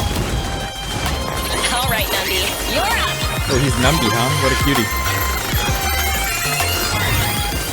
Making friends can be beneficial to both parties. Wouldn't you agree, Supreme Guardian? Oh, Supreme Guardian. Okay, so she's a Supreme Guardian. Class is over. That's all for today. Interastral peace. Right. That's the symbol we saw from the people who are putting out the bounties as well. Interesting. Okay, so there's an interastral peace community of people. I guess they maintain peace among the stars. Interesting. So she is obviously a debt collector from the Special Debt Marshal Force. I loved the humor of this one, especially of this part when she collects the debt from, I guess, Madame Herda, and they show her astronomical bill, like literally to the moon. I wonder why she's spending so much money. It looks like they're on a giant spaceship, so maybe she's a researcher or something. This is definitely her assistant. She's a cutie too, and she just walks away and scuttles off. One interesting thing I noticed about this character is that her arms seem to have joints like that. That isn't her body. So is she a clone, or is she like is she an android or something? That's kind of cool. That's something to point out, because she does not have that. That is there intentionally, right? One of the cool things about animation is that, like, you can break the rules. This is what we were talking about knowing the rules so you can break them to create comedic moments. This character turns around and walks away in an incredibly like slapsticky, unrealistic way. But it's because of how quickly she shuffles away that this is hilarious, right? So very cool. There's obviously like a larger faction of like the Interastral Peace Foundation of people who collect debts. Maybe they put out warrants for people who might be disturbing the peace, at least in their opinion. Right? So maybe they're a little wrong, a little misguided as well in some ways. Who knows? Who knows, right? Like anytime there's a company or a group, because they seem to be financially motivated, which is probably going to has some corruption problems as well, right? Anything who has a financial motivation to get rid of other people, why are you doing it, huh? So suddenly if someone is causing a financial problem to you because you guys collect so much money, anytime if someone becomes a problem financially, wouldn't it be in your best interest to remove them as well? Suddenly you aren't the good guys anymore. Anyway, she's cute, and then her little piggy thing, I don't know the name of this guy. I can't remember the name of it, but I like this like money theme. So hopefully there's like more money themed characters, because there's definitely a style switch up here that I can't really put my finger on. This is more because it's not from the Asian Chinese place. It's not from Belobog, I don't think anyway. It's something else. So there's maybe a third faction here we're going to get introduced to. We stand against ill repute. Roses. Okay, so we're talking about romance, beauty, we love. champion our renown. He's a knight of roses. It's even in his armor. Blindly. He's very dramatic. Longingly. Devoutly. Devoutly, oh. The beauty is universal. Beauty, she is within yeah. our grasp and beyond the expanse of the cosmos. Argenti of the Honorclad swears to you. Argenti. The beauty is eternal. Beauty. He's a very vain knight. Knights of beauty? Are they that amazing? Legend tells of a lone beast deep in the stars called the Omen of Evil. The Omen of Evil. It has scales tough as armor, minions keen and powerful, but it has a knight's spear lodged in its bones. On the land at the end of the universe. Fighting monsters? I can do that too. It seems that you also have the qualifications of a knight. Do you? Forgive me. The Lonely Martyr. we must part ways. Okay. It is my fate to cross the stars alone. He's very like, yeah, he's very dramatic. Like, I'm so beautiful. It's so painful. It's so tough to be beautiful. The darkness ends here. I vow to make the beauty echo throughout the universe. Till I draw my last breath. All right. For Adrilla. Adrilla. Don't know who that is. What's happening? Until I see that light once more, I shall protect beauty everywhere. All right. We shall meet again somewhere. Cool. See you again, somewhere in the universe. Off he goes. So, what was he doing here Written again? by Argenti, starring Argenti. Just a Guest night of extra. beauty passing by. Uninvited guest, the swarm. Okay, so there's a swarm as well. Cool. Okay, so he kind of popped in and everyone was like, what are we, who are you? What are we doing here? Obviously, like we clocked right at the very beginning, the roses represent beauty and romance and whatever. So he's like a very romantic kind of like suave knight, you know. He knows he's beautiful. He's a little arrogant. Everyone's like, okay. They're not entranced by him, which I really like. That adds like a comedic layer to him. I don't understand. He's like, he says he's from the Knights of Beauty. I don't know what that is. He's like preserving beauty everywhere. So maybe like this swarm at the end would be considered not beautiful, so they're just kind of like purging the world of beauty. He also says for Adrilla, we don't know who Adrilla is. They talked about some sort of return or like going to do something, so maybe Adrilla is like a character in the past he used to love, or we don't know. I don't know. Maybe it's like a higher being or like a martyr or something for the Knights of Beauty. We don't know. Very interesting though. Very interesting character. I also like this part here where March 7th says, I can do that too. fighting monsters, I can do that too. And then he says, oh, you have a qualifications of a knight. Hoyoverse, I want you to think about this. When you're making a trailer that is 2 minutes long, every line has to count, right? Every line has to count. So maybe there's a reason that they said that March 7th delivered that line, because I'm pretty sure that was March 7th. I want you to think about that. Every single line in a trailer will have a purpose because it's so short and they have to pack in so much information at one time. There's always a reason for it, because if there was no reason for it, they will cut it out, right? That's just how it's going to work with cinematics and trailers. So interesting that they had March 7th say that. Maybe there's some sort of second coming of March 7th where she finds her higher purpose, because it does seem to be like she doesn't really know or understand her past, right? She doesn't seem to have a memory. Maybe that's why she takes photos, right? Because she doesn't have, that could be because her camera theme is like, that is strong. Like the whole trailer, sorry, we're going back to March 7th because I find her interesting. The whole trailer was about her taking photos and people being in photos with her. So maybe it's like, I don't want to forget. Maybe that's why she takes photos, right? Like I said, there's always a meaning for something. So the fact that she doesn't remember her past and always has a camera, if I was a person who maybe had my memory wiped, or if I was like suddenly appeared as 21-year-old, I would definitely be really sensitive about the loss of memory. So it would make a lot of sense why a character would want to take a lot of photos. That's interesting. Maybe I should just resign. Okay, she's got a job. It won't And she's matter so if cute. I'm gone anyway. It won't matter if I'm gone anyway. Okay, she's like a fox, like Kitsune. This is a long Oh, a ghost. Oh, we got a new Ghost. Is it this world's Hu Tao? You scared me. Okay. Oh, she's got a foxtail. That's cool. They're knocking knees.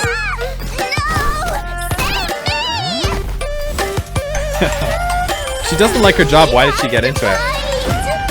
Exercise spirits. Find evil. May this talisman protect you. May this talisman protect you. Go! I'll be right behind you. I'll see if there's anyone. No, anybody? Run. That's all you know. I wasn't calling you guys. Cool. Oh, she's so scared. Let me at it. Out of my way, you little brats. Demons clear. Have no fear. Woo! All right. Oh! Why don't you beat it? 9 ugly spirits. I know thy names. 9 ugly With spirits. haste I come. Share my flames. Cool. Oh, that shot was cool. She's scary.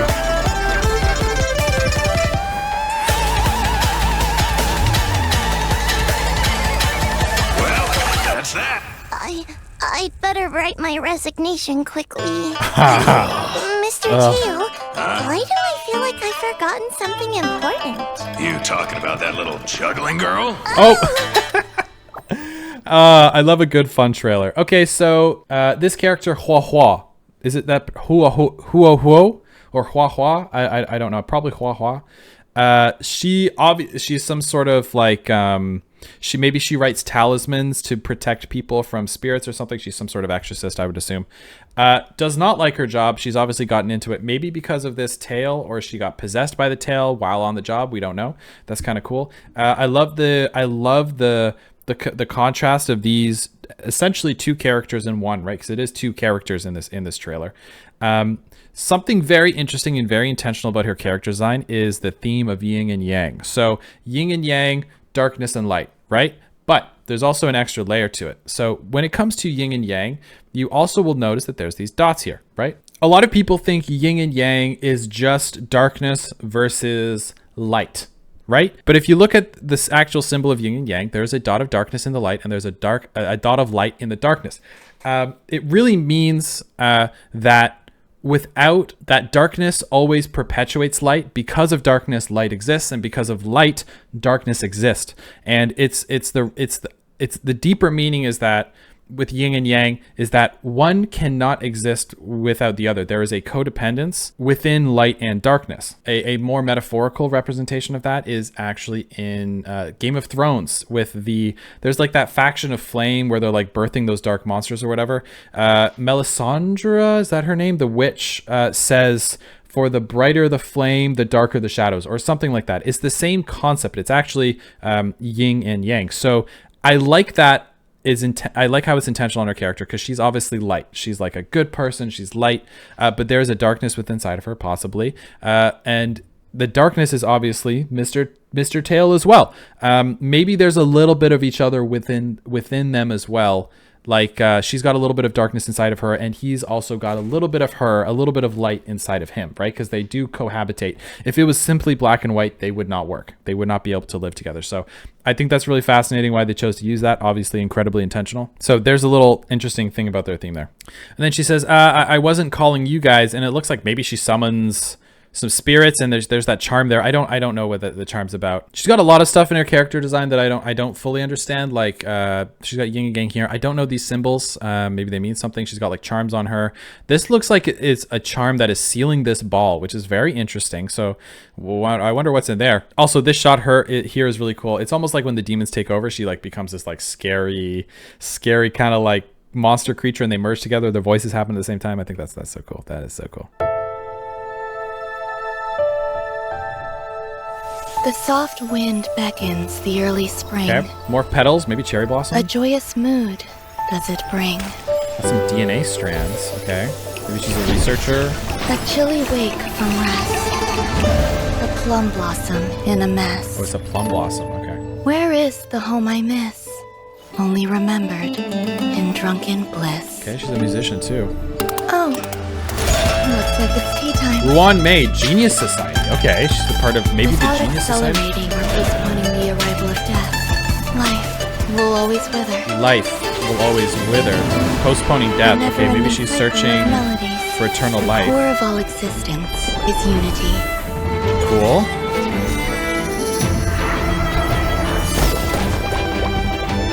Oh! Dumplings! Soup dumpling. I want to...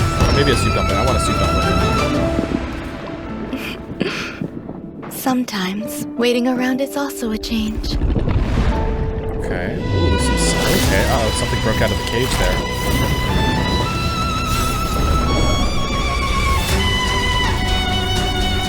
Music goes hard.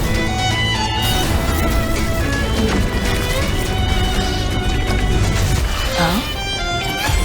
The results are beyond my expectations. Oh, okay. She's Every doing some petal meddling. in life's garden Some meddling, indeed. will meet a day when it is torn away by the wind's call.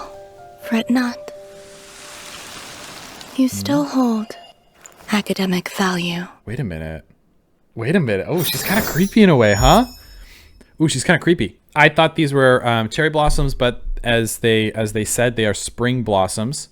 Sorry, plum blossoms, not spring blossoms. They represent, I don't know, they're like typically in Chinese culture and in some places and even Taiwan, they represent like the coming of spring. Like they said here, the soft wind beckons the early spring. Maybe, and spring often represents life. So I don't know if that's the connection there, but anyway, she seems to be, if you look through these tapestries, it looks like this character, she seems to be like messing with animals and life and stuff. And she's a part of this genius society. Ooh, very exciting. She seems to be tampering with life to maybe eternal life. That's the vibe I got from here. She seems to be some sort of chemist, and she's messing with like the properties of life. I don't know. She's got like a bit of a vibe like Icarus. Like, are we getting a little too close to the sun here? That's kind of creepy. Because a lot of these characters here were kind of dark. This shot here is interesting. Is this her lab, or is she infiltrating this lab to set these things free? We don't know. It looks like she's created probably something that broke out. Are these creatures part of the swarm? Did she create the swarm? I highly doubt it. Is she looking for a solution to the swarm? Possibly. I don't know. She's a playable character, so she's not going to be like a straight villain. Obviously going to have some complexities to it, but she seems very interesting as well. There's almost like a coldness to her as well, which sort of creeps me out. At the very end, she says like, you still hold academic value. Don't worry, I still have a use for you. It's not like you have value as a thing. You have academic value. Like, I'm going to take you apart and I'm going to study you. Woo! Creepy! Knowledge is as vast as the universe itself. And within the Intelligentsia Guild, there is a figure. Intelligentsia Guild. Exceptional. Maverick. Is he talking about himself? Luminary, whose every action radiates a quiet grandeur. Very arrogant. Ignorance is a malady that must be cured. All right, Dr. Ratio. I am Veritas Ratio. Veritas a Ratio. Scholar and educator. Okay. Should your mind exhibit symptoms of dullness, feel free to give the doctor a call. The doctor, huh? Cool. You learn to know yourself before your enemy, but it can still require encouragement. 0 points, 0 points. Next. Oh no. Is that all? Oh, it's so cute.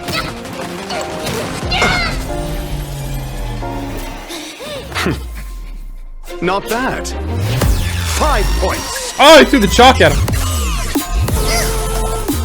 Cool. Lots of like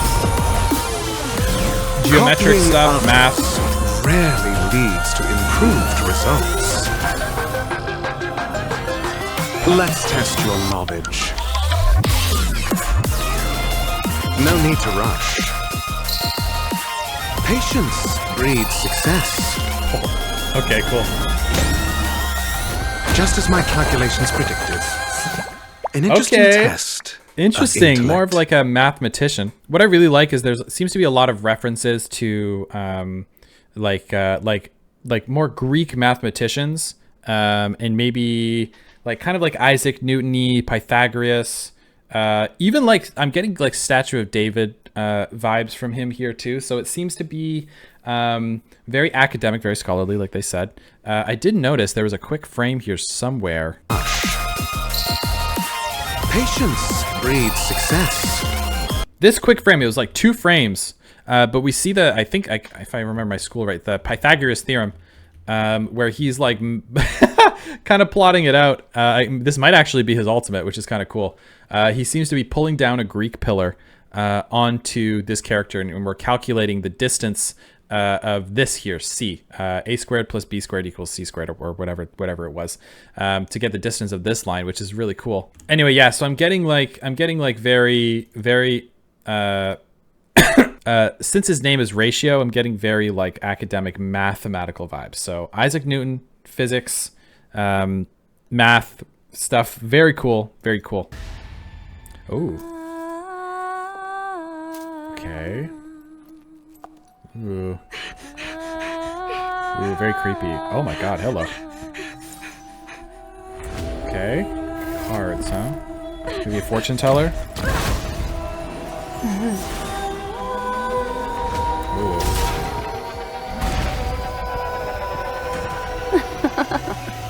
Ooh, she's creepy. What are you afraid of? Black Swan, the Garden of Recollection. All right, Black Swan. Relax. Ooh. This is just a dreamscape. A dream. Okay, more dream stuff. Life is a winding labyrinth. Okay, I like her. She seems to know a lot. With memories, our sole companions. Memories. Okay, maybe she can delve into memories. People believe they're facing the present and the future. Yet fail to realize we're all moving toward the past. Moving towards the past, okay. Memories are different.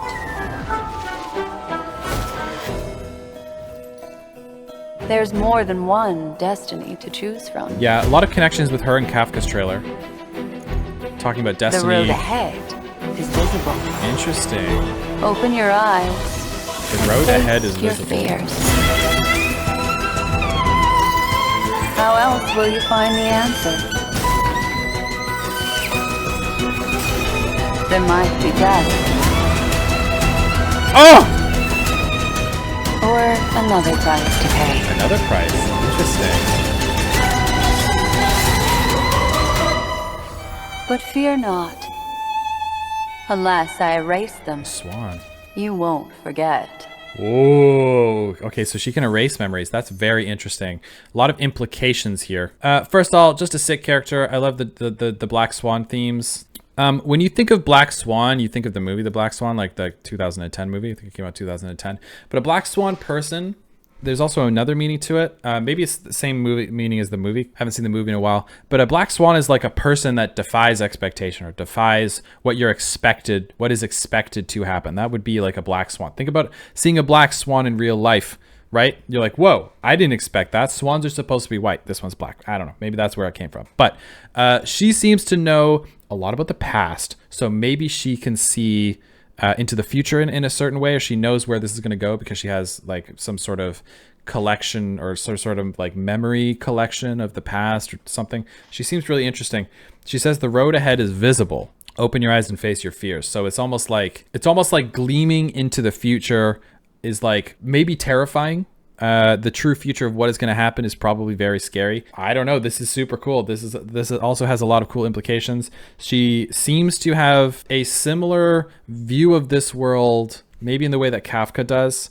Kafka talks a lot about destiny, and then there's multiple destinies and all that. So maybe she's trying to manipulate this destiny in her favor. Kafka's trying to do something different. She doesn't seem like she's a part of this Stellaron Hunters Guild or whatever. She honestly seems like kind of like solo. She's like doing this on her own. That's the vibe I'm getting. She's so creepy. We see a couple of cards here at the end. We see some sort of demon. Maybe that they talk about demons a lot here. So maybe that's like the evil demon. Some sort of princess. Don't know who that is. And then the Black Swan herself. Maybe that's her. It's also got a crown on her head. That's very interesting. Some interesting details that will obviously have meaning in this game. But I couldn't tell you what that means. Also, her theme is very cool. Like visually, a lot of glass, stained glass. That seems to be her theme. Like her character is filled with stained glass. She's almost got like a hood, like a nun hood, but she's definitely a lot sexier than a nun. I'll give her that. So yeah, there's a lot of interesting themes here. It's like kind of like card reading, but stained glass at the same time, like an opaque. It's like I don't know if I'm reaching, but like stained glass is like, it's not like regular glass, it's opaque. You can't really see all the way through, but you can see through it a little bit, you know? So it's like maybe she can kind of see into the future a little bit, but not really. Anyway, that's pretty fascinating. She's cool. Damn.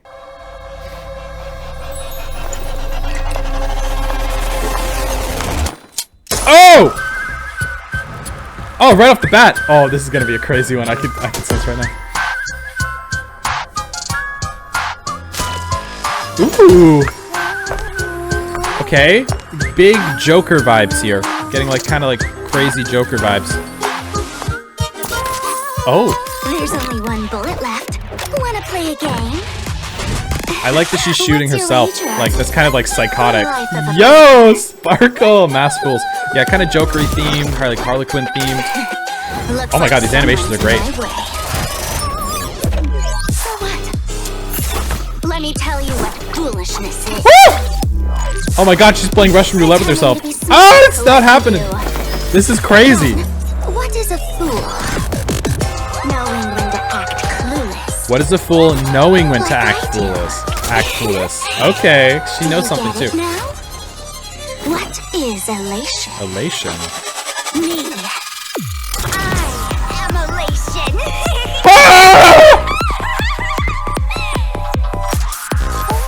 Oh my god, she's nutty. Oh, all these characters. Okay.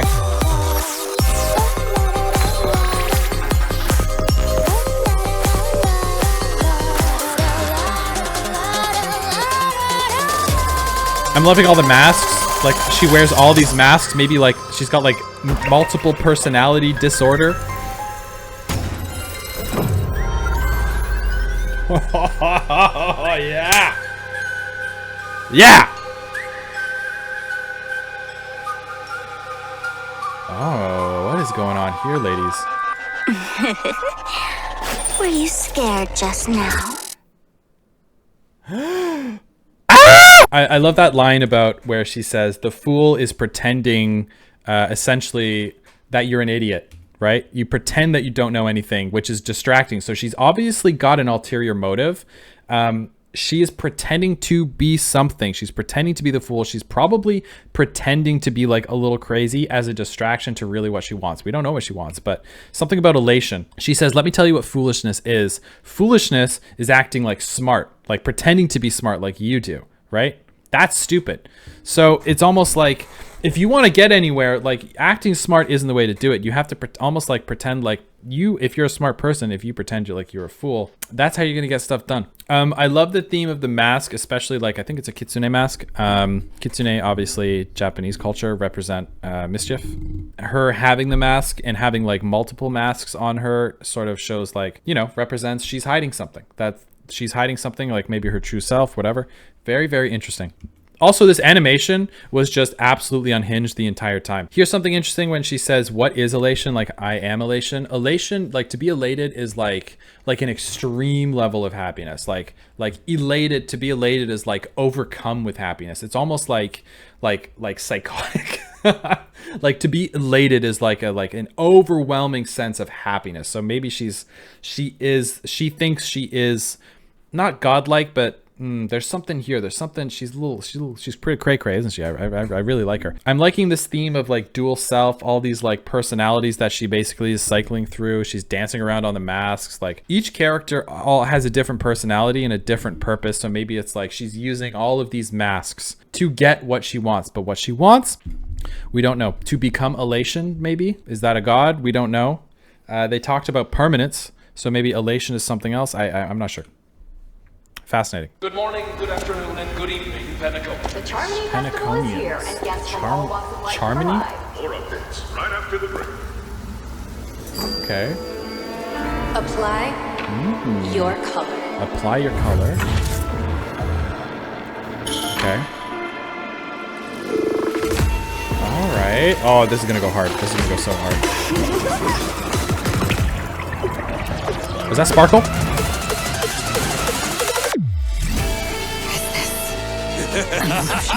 Oh!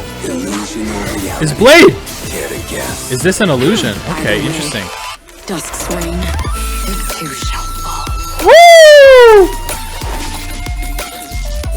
What did you say? Why don't you talk some sense? Kafka and Silverwolf? Do your worst. Illusions, okay.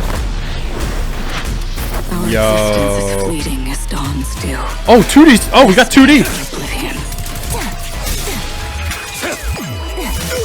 On the still Oh my god. waters of oblivion, On the still waters of oblivion, I guide the wandering souls. Oh, she's a problem. For the departed.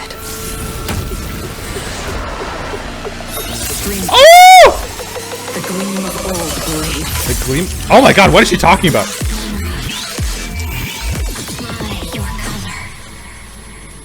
What is going on? I've seen her before. Oh.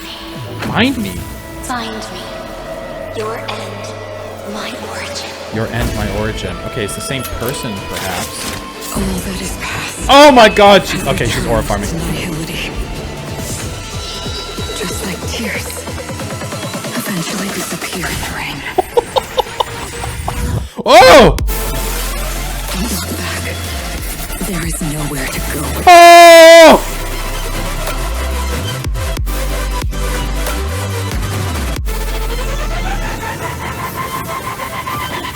Oh, ooh, black hole. Okay, we've seen black hole theme.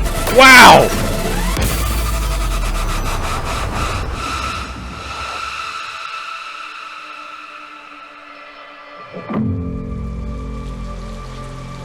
Oh my god. Yeah. Whoa. Apply your color. Apply your color. All right. Whoa. Find me. What is going on? Okay. Okay. First off, I can't tell if that's if that person up in the board, up in the poster or whatever, is her or not. It looks a lot like her. So maybe it's like a past version of herself. There was a lot of alluding to find me, your end, my origin. So again, maybe referencing like past self. Like we talked about, maybe she has a past self. Maybe she is transformed into this crazy being. All that is past has returned to nihility. So nihility kind of reminds me of nil, like nothing. And there's like that black hole shot we saw as well. So maybe this is the concept of nility, nihility. Let's say that. Very void. Ish. Okay, I can tell right now there's going to be a lot to this character. This character seems like a very powerful, almost like otherworldly character. That is so sick. Oh my god, this whole trailer, she was aura farming. Absolutely insane. I love this shot. The hand comes over, blood in the eyes, crazy. So the blood in the eyes, like a bloody tear, is could often be like past regret of stuff she's done in the past. Maybe she's killed someone or something, you know, kind of like a tear, like, you know, how it's a tear of blood, right? I don't know. I love how she sees herself in the sword and almost reacts like, what? Just like tears in the rain. Like, I love how she looks at her reflection in the sword and she's like, what is this? Like, what? She's almost surprised herself. What have I become? Wow. Okay. My god. What's her name?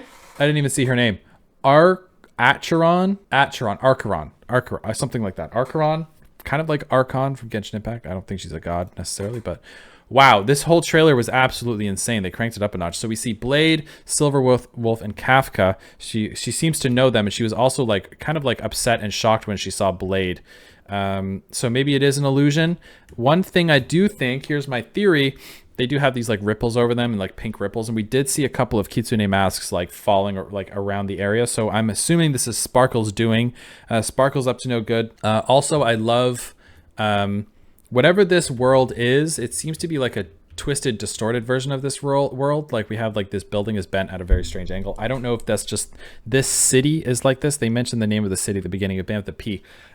Maybe the city is like this. So maybe it's if this is the actual city itself, maybe it's like a city that kind of like dispels reality. You know, they've talked about dreams and stuff in the past. Maybe it's dreamlike. Maybe it's like an illusion. We're talking a lot about illusions and dreams here, right?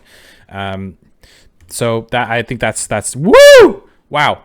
Either way, she's extremely competent in combat. Galaxy Ranger. I didn't see that. A Galaxy Ranger. Whoa. Okay. Big Raiden vibes here in a way. With not only her design, but she's like uses electricity, I guess. I can see from here. That's crazy. Cool. Wow. I'm actually flabbergasted with this trailer. That was absolutely mind-boggling. She does say a lot of like nonsensical things and then even the character, the Kafka illusion, is like, what are you talking about? Like, can you talk? Can you make some sense of this, please? So it's almost like this character has experienced something that's made her like different. She's obviously looking at the world differently, or she's like, typically in like these kind of things when people talk nonsensically, but they have this like deep knowledge, there's some sort of like dark knowledge or something. Maybe they know about, I don't know. I'm reaching, but we're having fun. Anyway, she seems immensely powerful, like reality shattering, powerful. There's so many things they dropped in this trailer. I probably missed a couple of things, but anyway, wow, that's crazy. If you had the chance to make a 2,000% return, okay, but risk losing 100% of your principal, what would you do? Okay, a gambler. Oh, this simple. There's no way to define the value of a single chip. Yo! But I believe a chip is worth a miracle. Strategic investment department. Oh, cool. Our cast. It's all or nothing now. Okay, lots of chip and money theme, very Vegas-y. Really reminds me of, who's the deck collector?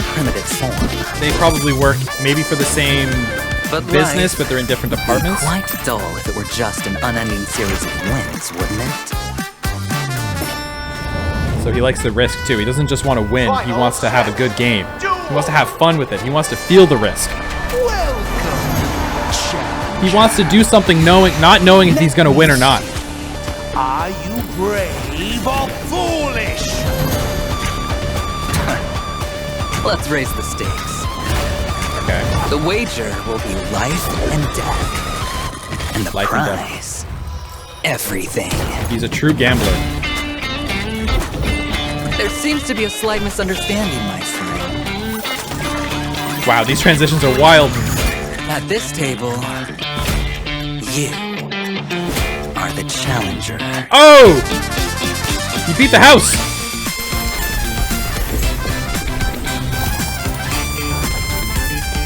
Because unlike the house, the gambler knows exactly what they want. Huh. What does he want? You see? Oh, little orphan. Okay, okay, we got, wow. Okay, this single shot, look at how much character development they give you in a single shot. Sorry, I'm yelling outside of the mic. I'm yelling here, but my mic is here. This is the character, his name is Adventurine. This is him as an orphan, I guess. They're just showing scars on his face. So he's like probably a street kid. I can tell it's him because of the hair color and the eyes, unless he has a brother or sister. But this is probably him. He discovers a chip at a young age, falls in love with gambling. What a great story. Nothing ever goes wrong when that happens in real life, right? Anyway, they said he's a part of the strategic investment department of this city or something. I don't know what department it is, but he does really remind me of the deck collector. I'm kind of blanking on her name again. So yeah, maybe they work in the same business, the same building. Maybe they're co-workers in a way. I don't know. He's really cool. I like the idea of that he is like probably a master gambler or a strategic investor, but he does see it as gambling as well, because investing is in a way gambling. A lot of the time it's gambling. But he also does seem to just enjoy the risk of it. He doesn't want something that is 100% guaranteed every time. He wants something that is, you can risk everything, but potentially have massive returns. But he's okay with that. He's okay with betting against the house all the time because he knows what he wants. I don't know exactly what that means, but the man has a goal, right? And he's working towards it, while the house just wants, I guess, just money. They just want to play the odds and win, right? But he's like, well, I'm a gambler, and even though the odds are against me, we're still gonna have a good time doing it. Anyway, he's pretty cool. Robin. Sway to my beat. Okay, celebrity? Or an actor? Maybe she's like a triple threat. Oh, the music.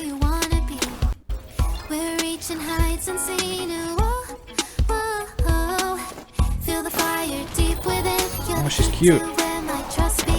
Oh no!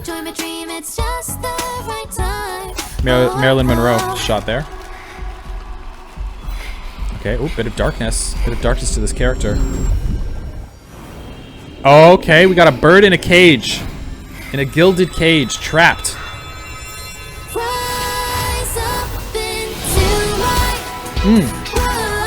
Oh!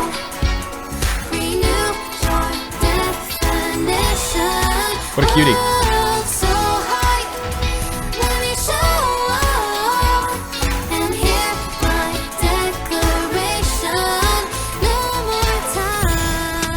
Yeah. Awesome. She's beautiful, very Disney princessy.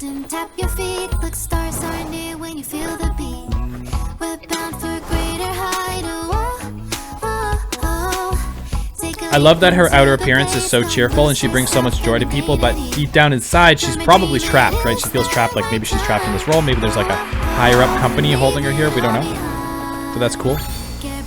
Oh, Sailor Moon! Oh, key change.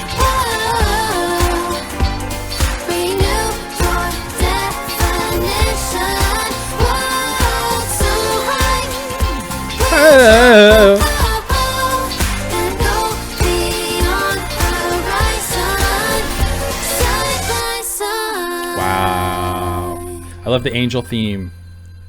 Very angel bird-like. Oh, fallen angel, perhaps.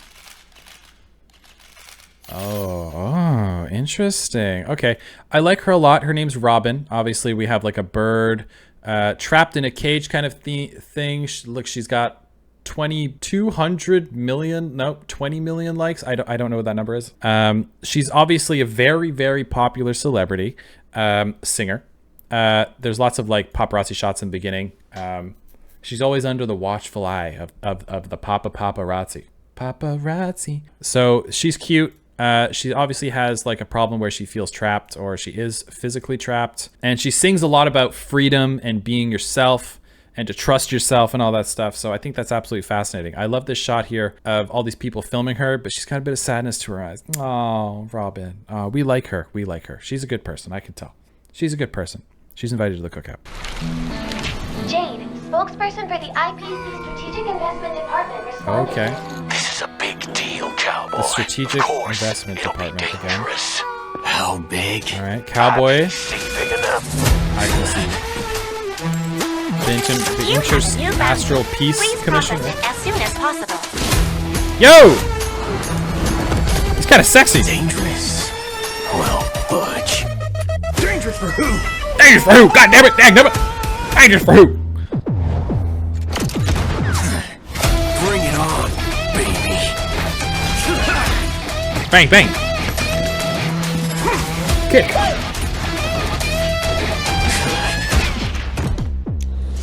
Let's duel. Fair and square. Waiting in line for a bullet. Showdown! This one's on me.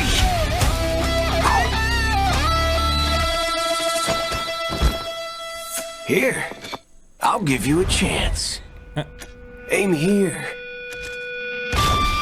Just kidding, Fudgehead. Fudgehead. Come on.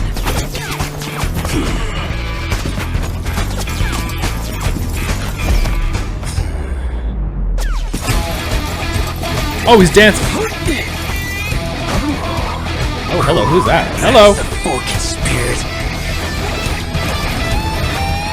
When it's time to shoot, quit yapping. Lock and load, or dig your own grave. Of course. Remember that. That's a big bullet. What's the big bullet for? That's his target, right? Ooh! IPC going down. Dude. Let's go, baby! Swing! Your the bullet bounty hole. is complete. How would you like to land? Good question. Okay, so a bounty hunter of sorts. They're talking about... they mentioned Jade in the beginning. I don't know who Jade is. Maybe it was that sexy woman they showed at that one point with the purple hair. Jade's spokesperson of the IPC Strategic Investment Department. Yeah, possibly. Anyway, yeah, he's pretty cool. I guess he's just like a bounty hunter. He's going over these like poker tables and stuff. So I guess he's in that world of all these others that we've seen in the past few trailers. I still don't know the name of it. It begins with a P. Anyway, so he's kind of cool. Yeah, he's pretty badass. Requesting reinforcements. I repeat, requesting reinforcements. Forward, forward. It's some kind of battlefield. This feels like a movie. Siege unit has lost signal. Strike unit will engage target. We're under fire. Darn it. Is the experimental weapon ready yet? The experimental weapon. Oh, it's a cute girl who is a weapon. Oh. Uh-oh. We have a tormented character. Ooh.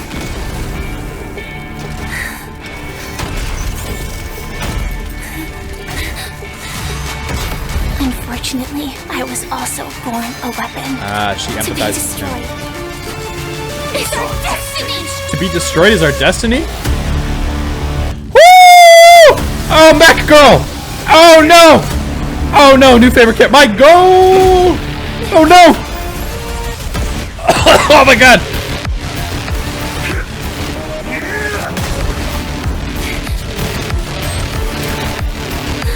Oh!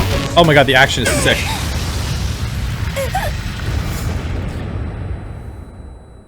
Tell me, who were you before? Glamoth's Iron Cavalry. Glamoth's Iron Cavalry. Okay. Celeron Hunter. So she's a Celeron Hunter too. Okay, interesting. Will you be in the future? I don't know. Okay. To burn to ashes is the honor of Glamoth's Iron Cavalry. Oh. Like destiny, it cannot be defied. But for that, I still have the right to choose. Yo! Oh! Sailor Moon girl mech transformation. Yes! My new favorite character. I'm like a firefly to a flame. And life begets death. Life begets death. Oh my god, holy shit. Oh, the music!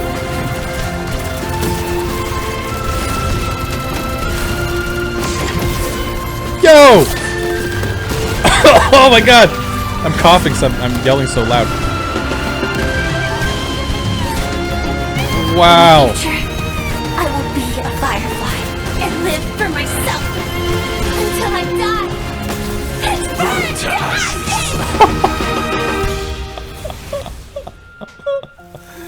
Oh, that's the first one that. First one got me emotional, so far. Wow. Oh. Aw, does she think he's cute? Wow. Guys, come on. No one warned me about this one. Okay, so obviously requesting reinforcements is the special weapon ready. So they're obviously some sort of military fighting force. I don't know. She is sick. A lot of really interesting things said in this trailer. To be destroyed is our destiny. So obviously this girl was either created or turned into a weapon.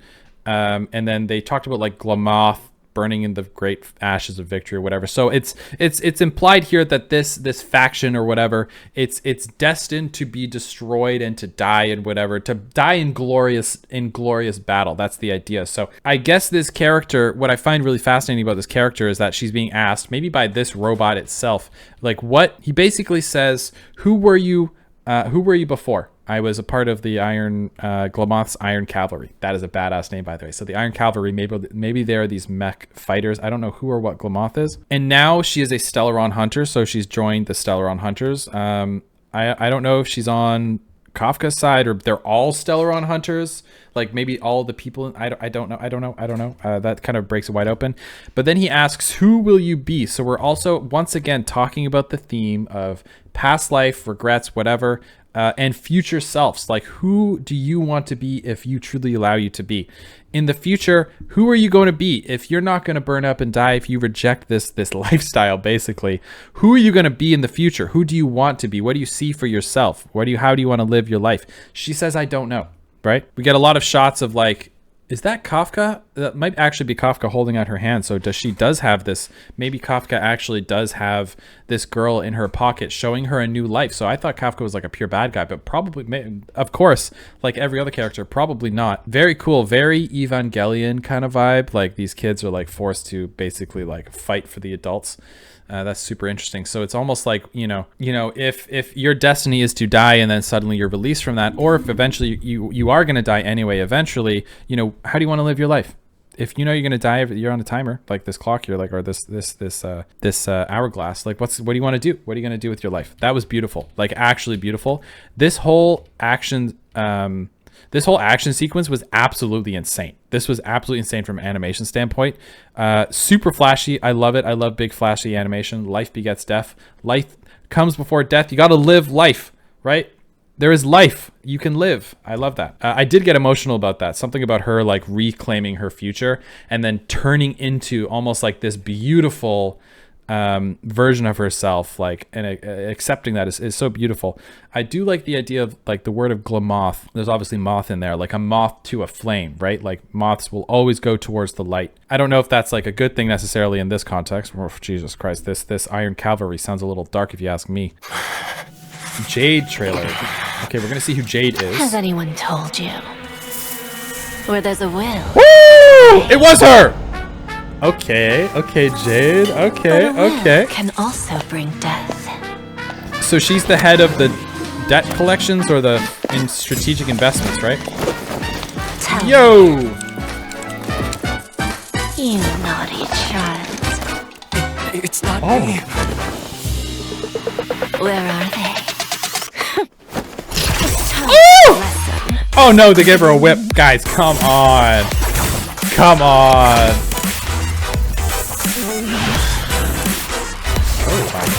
Oh my god, so sexual. Okay, I'll talk. No need. Your will. No! I shall take it. She steps on you. I love, can I just say right off the bat, I love how she steps on you and she's almost got like a seal, like a stamp on her, the bottom of her foot. So she steps on you and it's like, boom, she stamped you. You're like a part of her. It's like a contract. That's hilarious. After all, there's never just one.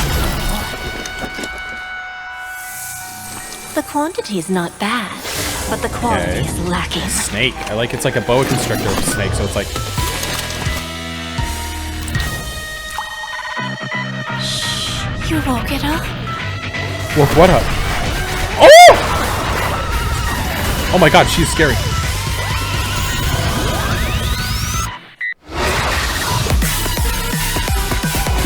Yeah!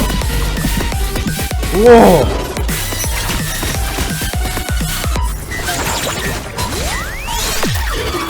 Oh my god, what's that imagery? Oh my god, all the bounties what are they?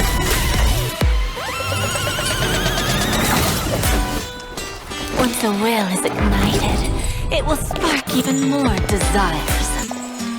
Too bad, the farce is over. And all that's left are the ashes of greed. Oh. What the fuck was that, guys? Okay, so this must be Jade. This must be Jade of the whatever, the strategic defense or something. 10 stone hearts. I don't know what that means. Crazy. I do like her theme seems to be like around domination and owning people. She has a snake. The snake is a large, what seems to be, in this case it's very small, but in one of the shots it seemed to be much larger, like a boa constrictor. Boa constrictors, as maybe you guys know or not, they kill their prey by crushing it. So she does seem to like probably not like a venomous snake in a way. She applies pressure to people. So she's obviously like a powerful person. I like the theme. I like the stepping on you boot kind of thing, or the heel with the high heels is kind of like, you know, come on guys. But there's a reason for it, which I kind of like. I do like, I pointed out she's got like a little stamp at the bottom of her foot. So when she steps on you, you're marked, you're owned by her. And being stepped on by a person is obviously like very emasculating and very dominant from a perspective. She stepped on the dude's neck as well. So it's like, she seems to like maybe use money to own people or whatever. There was also something interesting I wanted to take another look at. This thing here where she says, shush, don't wake it up. And then there was almost like the chains around like a heart. I don't understand that. It's almost like that really reminds me of what's that, of Hunter x Hunter with Kurapika with the chains around the heart. So maybe there's like a rule or a binding vow or something. I don't know what that means, but that's kind of cool. Anyway, just like a badass, very typical hot, sexy mommy kind of character. Very cool. She's very cool. Damn. Wow. What a trailer. I am sweating. Let's just say that. Also, this kind of trailer, I love. You would not see this in Genshin Impact, would you? You certainly would not. I do like the direction that they're taking some of these characters. There seem a lot more Hoyoverse in this world of Honkai Star Rail. They are really going for it. That's for sure. That's for sure. Very excited to see where these characters go, because so far, like, these characters are so crazy. We've got like the Archeron, whatever, who is just like this crazy, like this black hole demon god thing. Then we've got a character like Jade, who's like this very sexual, like not a temptress, but like it seems to be like an underworld controller. You've got adventuring, like the variety of characters is insane. Genshin Impact is a lot, is you know, we talk about gods and false realities and whatever, but they're still grounded with a lot of like artistic and creative rules. Like you see a Genshin Impact character and you're like, yeah, that's a Genshin Impact character. These characters are all over the place in a good, fun way. I think I would assume it's because Genshin Impact is all in the same continent of Tevat, so everything is still like kind of like interconnected. Like these people like people in Liyue connect with people in Mondstadt. There's still some overlap, but these are like different planets. So every time you go to a new place, everyone is just so different, which I love. That is so cool. And they can get away with it because it's all like interstellar, interastral travel, as they said. It's so cool. Oh! This is gonna be very slapsticky. Oh, it's the general. Oh, she's so cute. She's kind of like, is she a street kid? She was sleeping on the roof.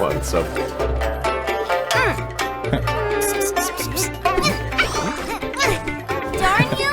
So Viz. Catch. Oh. Oh, very acrobatic. Yun Lee! Cute. Hold it! Give it back! Where'd it go? Here you are! This one's really fun. Oh no, what's going on? No, no.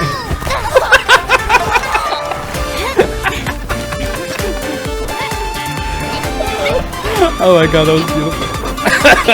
That was so good. Oh, we're getting dark. They're really going high and low. Oh. Good doggy, don't block the way! Oh my god. Oh, she got a big sword. Oh, holy! She is so extra. I said, don't block the way. Don't get in between me and my sweet treat. You were looking for this. You're dead! Dare! You dare! Uh-oh.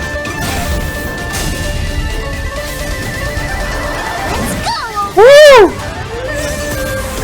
Oh! Oh! Uh-oh. Oh my god, everyone can see what's happening. You'll pay with your life! Oh my god. Wow. Oh, she finally got it. No. Oh. That was awesome.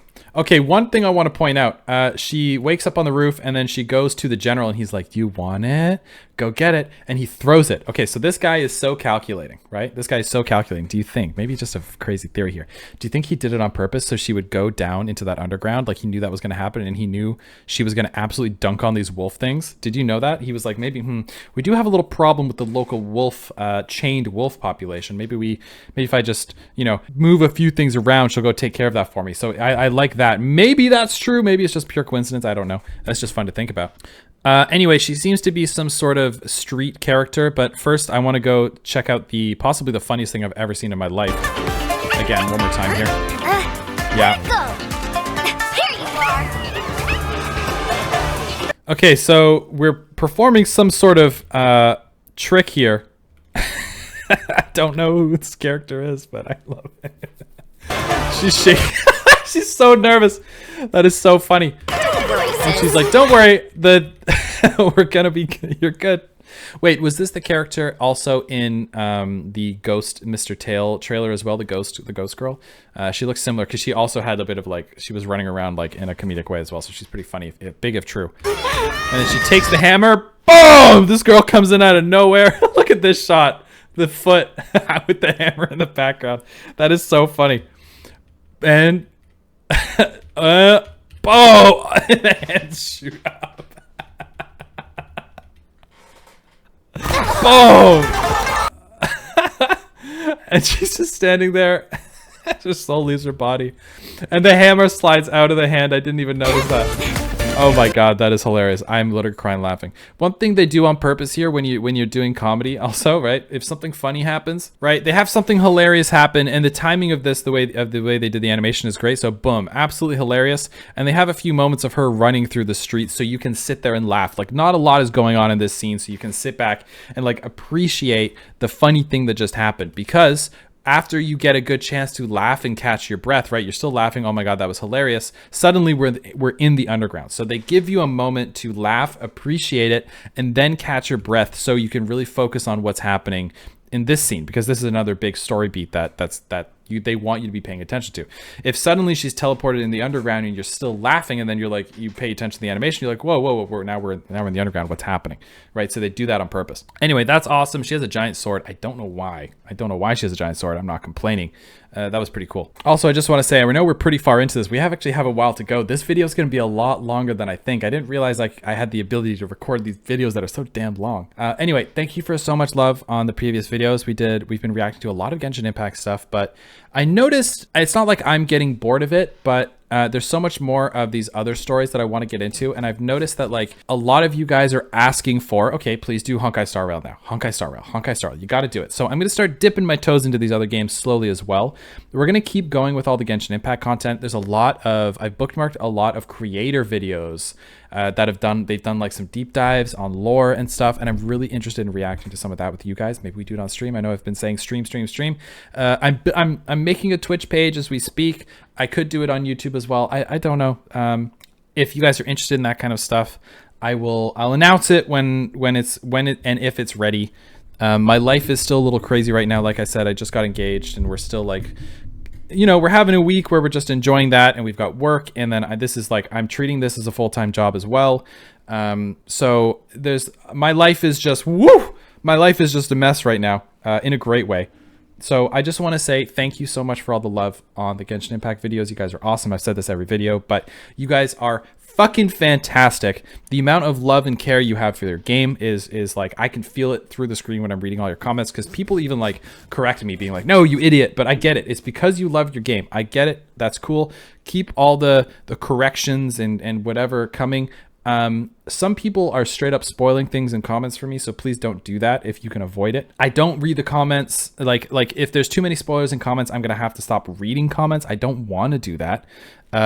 Like I really do like when people like, here's one thing I want to say. I don't know if this is going to make it into the video, but people are like, oh wow, you're so perceptive, and like I've never seen a reactor that perceptive. First of all, thank you. Secondly, media literacy I think is a dead art, and that's like kind of like the main reason I started doing these reactions, because I love reactions. I love watching people's reactions, especially like experienced people talk about things that they are experienced about. That's why I started the beginner animator, whatever. But like, so I've been trying to find some great reactions online, and I just can't, like, some people's reactions, bro, are just awful, like awful. And it pisses me off. And I can make it like 5 minutes into a reaction before I'm like, dude, this guy's or girl's an idiot. They're an idiot.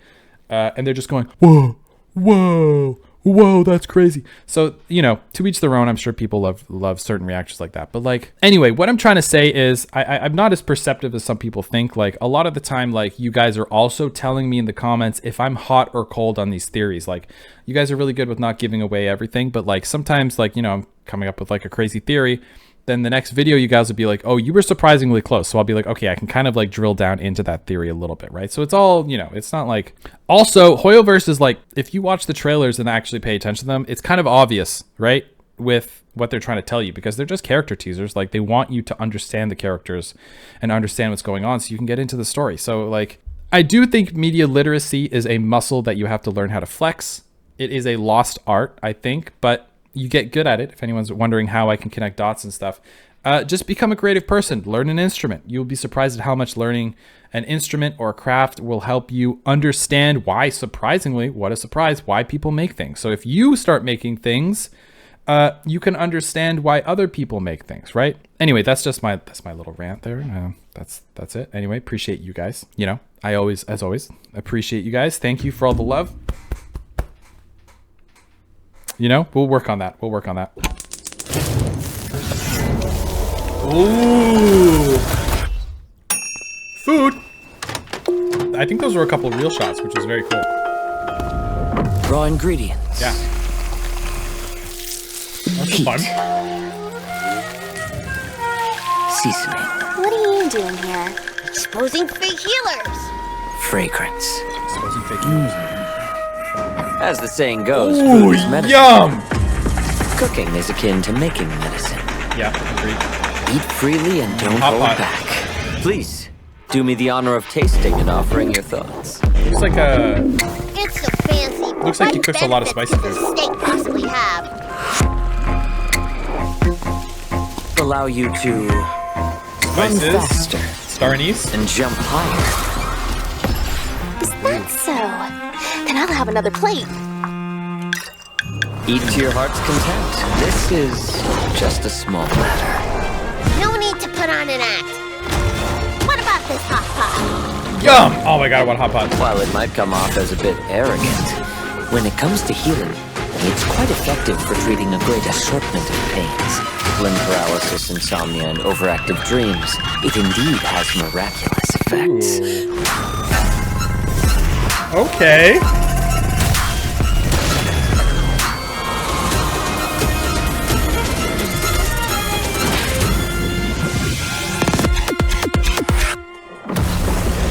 The main course is done. Would you like some dessert? Woo! Wow, is this edible? Delicious! Oh, cute. I really like these shots at the beginning. This is, I mean, I don't think we're there yet. This is almost certainly real food. Almost certainly real food. It looks like a food commercial. They probably hired a team that does food ads to do some of this stuff, which is kind of cool. There was like a weird darkness to this trailer. Maybe he hunts monsters as well and like and puts them in the food too. So there's like a weird evilness to it. There was something there, huh? Something there, very interesting. But I did love all the food and how all the food has like healing properties. So maybe he's a buffer, like in gameplay wise. We don't talk a lot about gameplay, but he probably buffs characters or something. He did say it allows you to run faster, jump higher, yada yada yada. There's a lot of like chilies in his cooking, so I'm guessing his cooking's more like Szechuan inspired, you know, like Chinese spices often come from the Szechuan area. You know, think how do you pronounce it? The Yangtze River, pandas, that's kind of like that area. A lot of spices and hot chilies in their cooking. I could be wrong. But I think chilies grow in colder temperatures, or is it warmer temperatures? I don't know. Maybe colder temperatures, but if it's like the Panda area and the Yangtze River, it's like a colder, more mountainous area. I could be wrong. Someone feel free to correct me if I'm wrong. I'm just rambling, but yeah, cool character. Bamboo forest. Okay, cool.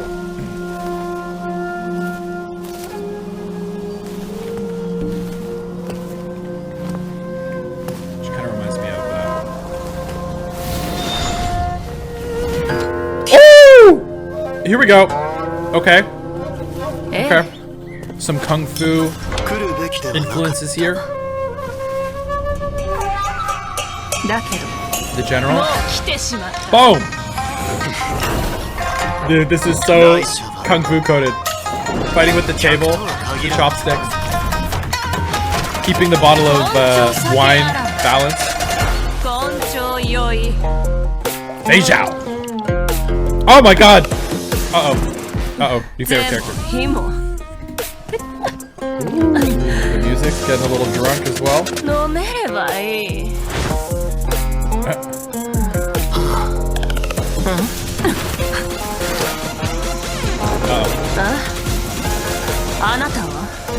Anatawa!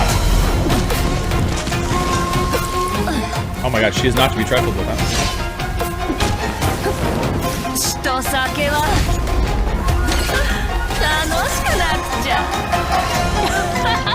Okay! I was not expecting this. Oh, okay, okay. Let's do some fighting.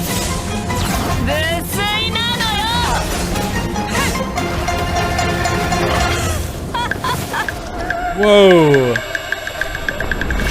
Uh-oh. Okay, we're on a new battlefield somewhere now. Oh. Okay. Like a chain demon, maybe? General's fame requires it. Like a wolf.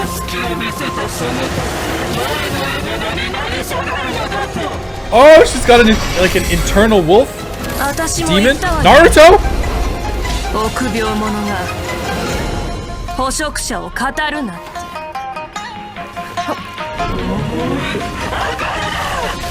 What hubris?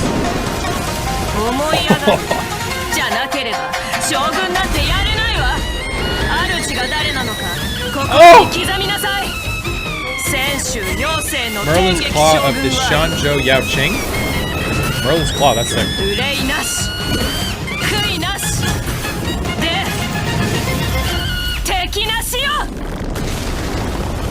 Oh no.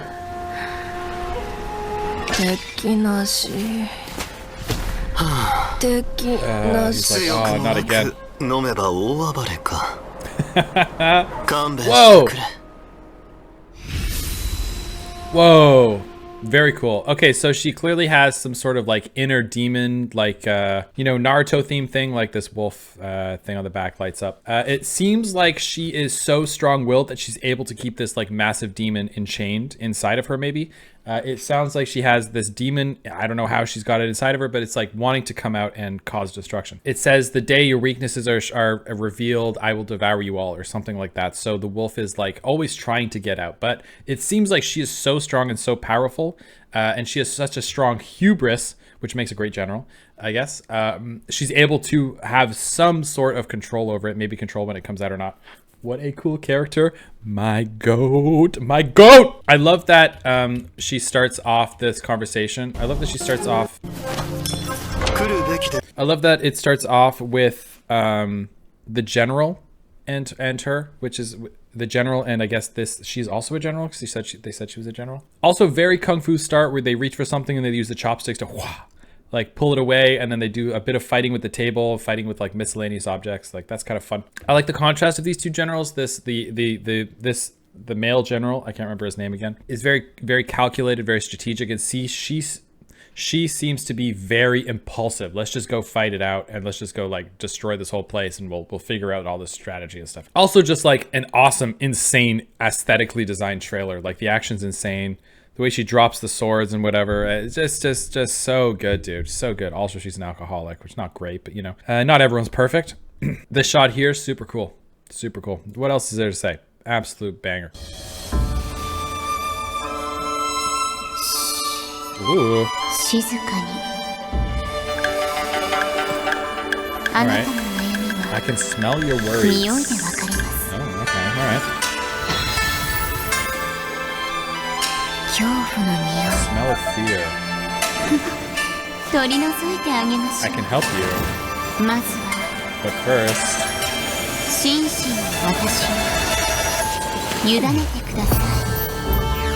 Ling Sha, piercing gaze. Whoa.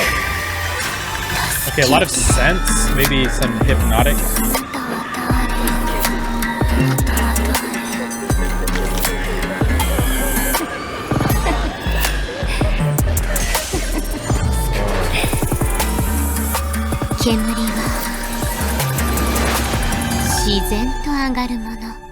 Cool.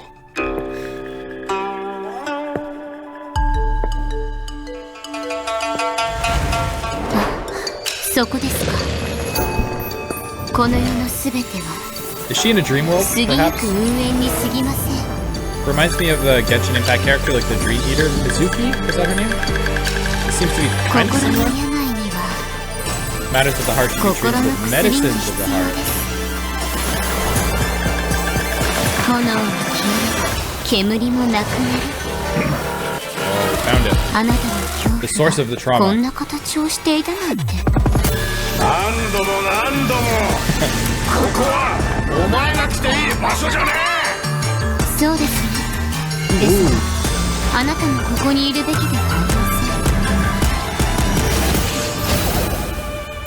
It's a giant bunny. That's cute.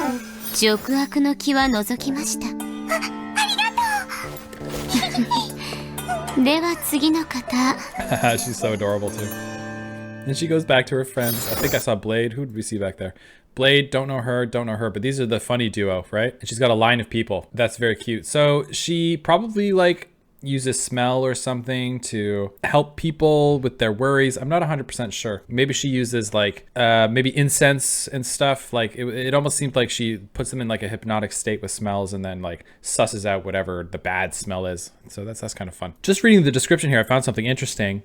This medicine causes yin and yang to rise and fall and balances internal heat and dampness, just like how the medicine girl was talking about internal heat. So a lot of like Chinese medicine here. It can save the patient from immediate harm, yet it cannot be taken long-term. That medicine is called Cinnabar, also known as Lingsha. So Cinnabar, I think, is like a derivative of like mercury or something. It's like a mercury oxide. I don't know. Obviously toxic to humans over a long period. That's like Cinnabar is an actual thing. toxic to humans, but maybe they use it in this case for like temporary hallucinogenic properties, so she can go suss out whatever problem is. So that's really interesting. Yeah, cool. A lot of like an actual reference to real Chinese medicine. I'm sure I'm missing a lot of Chinese medicine stuff. Now that they mention it, when that other character, one of the first characters was talking about, like the doctor was talking, not the doctor, the medicine girl, the cute, small cute one, the second one, was talking about internal heat requires external coolness. That's probably like referencing Chinese medicine, now that I think about it, like yin and yang, keeping things balanced and whatnot. I know like when it comes to women, again, correct me if I'm wrong, I'm just going off of the basic knowledge I have with Chinese medicine. Most women, a lot of the time, cold water and stuff is bad for your chi, right? It's very disruptive to the flow of your chi. I think men are a little more less susceptible to cold water, like and stuff that'll shock you and disrupt the flow of your chi. So women are often encouraged to like drink warm water, use warm pads, like to keep the soft, consistent flow of chi going. Again, I'm delving into a world that I don't really understand. So again, correct me if I'm wrong. I'm just trying to connect the dots here, but that is really fascinating. Okay. Ooh. Okay. Ooh. Another like video gamey kind of character. Okay, this is gonna be good.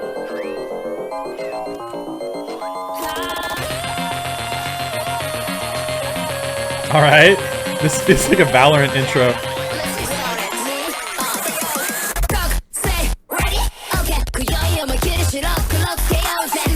Okay. Okay, this is different.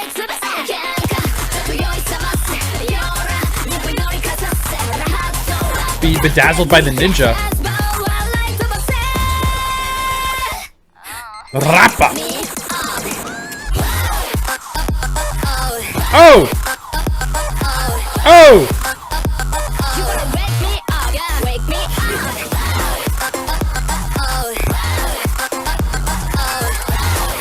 Whoa!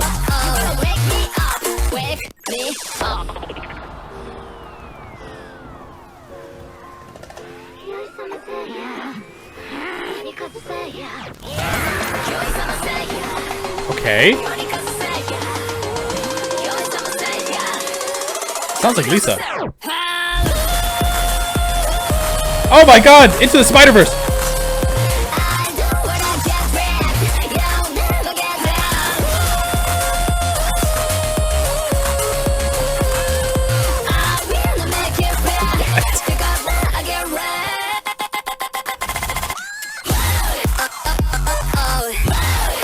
What? Oh, this is so this is kind of Valorant for my... What?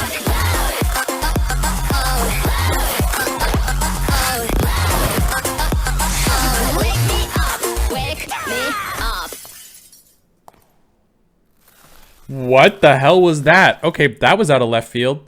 Rappa. She seems to be some sort of ninja, like an urban graffiti, like an urban ninja. Love that aesthetic, by the way. Super awesome. They've done it very well here. Dazzling ninja hero. Oh yeah, she is a ninja. Cool. Wow. So sick. I know absolutely nothing about her, but that was so cool. The gameplay, if that is gameplay, what the hell? That is so cool, where she's like, goes into ninja mode. You get like a cool UI pop up and she just starts going, rah! Rah!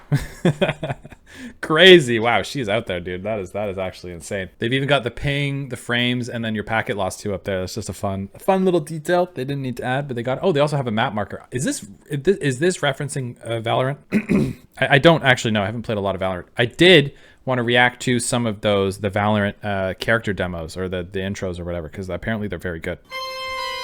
Okay, Sunday. Interesting. Two versions of themselves? Candlehead. Oh. Interesting.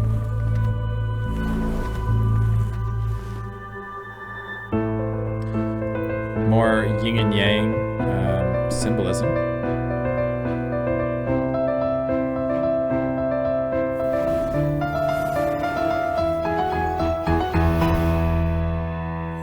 Trials unto Paradise.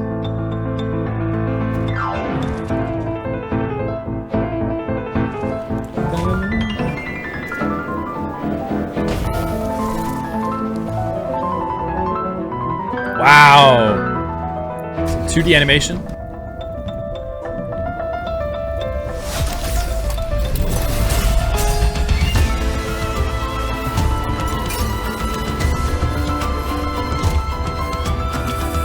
Whoa, okay. I like the contrast. Two versions of himself, maybe battling with inner turmoil.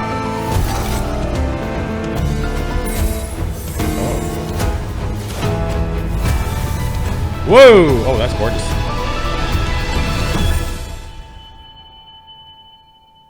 I was once Bronze Melodia, listening to the pleas of those who were suffering, knowing there were no gods who would save people unconditionally. To change anything, you can only rely on yourself.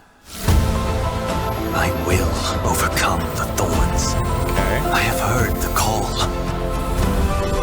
There's always a paradise that needs to be built, even if I should melt and fall before reaching it. Okay, Icarus. Like the sun in the sky, it does not What's Robin?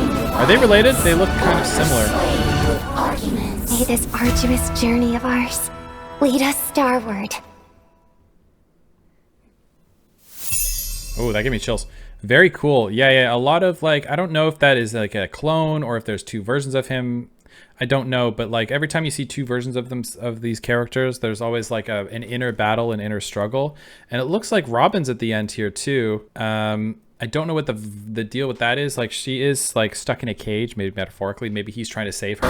And I love that. Also very biblical angel theme right here. This is like really, if you go look at images of biblically accurate angels, this is how they're described to look like. So that's kind of cool.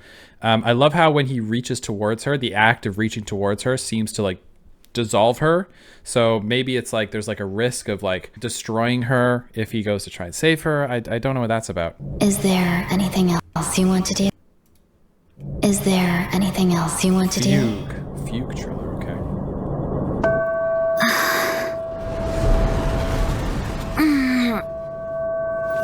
Okay, another fox character. A lot of fox characters. Maybe they're all. I can only pick one. Ninetales. You can only pick one. Cool. Then let's go. The cosmos stretches far and stars fill the sky. And I have not seen enough. Long voyage home. Okay, where are we trying to go? Also, voice actors amazing. Oh. Don't get upset. Oh. You're in good hands. Wow, she's beautiful. I bought your shoes, and now I can't walk straight! Compensation on the double! Can't walk straight, huh? The shoes are meant for decent people. Why don't you ask them? Reminds me of Gay Miko, in a way. There are countless sites in this universe. Why choose this one? So she gets like a bit of a traveler vibe. This is the one I cherish. Okay. But this isn't yours. Ooh, hello. This is mine. Ooh, that made my whole body give me chills. Go.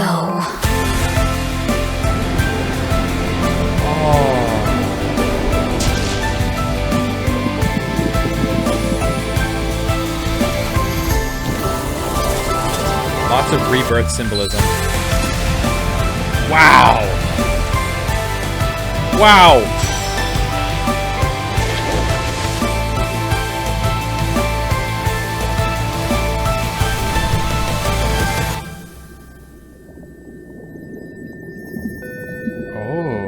Oh, okay. Okay, what's going on there? What was that, huh? Reveal your secrets. So the first thing I want to point out with this character, first thing I want to point out with her is her name. Her name is Fugue. You may have heard the term of being in a fugue state. When someone is in a fugue state, it's almost like a moment where you sort of like forget who you are, where you are, right? Like almost like a manic, epileptic episode. That's a fugue state. So it can also be it could also be thought that like she is maybe like if she is in a fugue state, she is wandering, figuring out where she is, what she wants to do. A lot of the themes here in this game seem to be like that. What, with this life that you are given, what do you choose to do? If you are unbound by fate and societal expectations and gods aren't telling you what to do, what do you choose to do, right? She did say there are a lot of like beautiful worlds. Why do you choose to live in this one or something? She says there are countless sites in this universe. Why choose this one? Because this is the one that I cherish. It's all about self-identity and choice. She is making this choice. But there's also this interesting scene here where it's like, but this isn't yours. This is mine. So there's some like weird underlying thing going on here. I don't know what that's about. Maybe she's escaping some sort of dark past or something. Again, talking about the past, like a lot of themes here going on. Anyway, awesome scene here where she falls into the lava and is then like reborn, right? Another fetal position character reborn. Flames can often represent purity and also rebirth. Everything is cleansed by the fire, and when a fire is gone, new life springs in, right? Like after a fire in a forest, everything is wiped clean and begins anew, at least in a lot of Asian cultures. And then we get some awesome 2D animation too. Like this is absolutely stunning. Man, like look at all this. This is crazy. Yeah, this is a great trailer. I want to know more about her as well. Definitely. Also the voice actor, mwah, very smooth. Also, she seems to have woken up in a lab again. So maybe another clone created character. We don't know.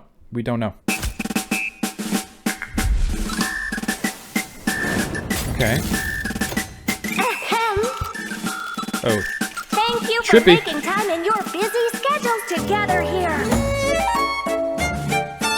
Okay. We have only a single purpose. Ensure Herda City remains great for all eternity. Herda. Okay, so this is Herda from some of the other trailers. Now, let the noble creator witness your achievement. Whoa. She looks a little different now. Hello. Oh, she's so cute. Centralization. You want to sort the Herdas into different grades? The Herdas. Okay, so Let's just start clone-ish kind of vibe, mannequin kind of vibe. Teenagers love stabbing each other in the back. Didn't you know? Whoa! Oh no! Little idol project? This thing's really lasted 10 Ember eras.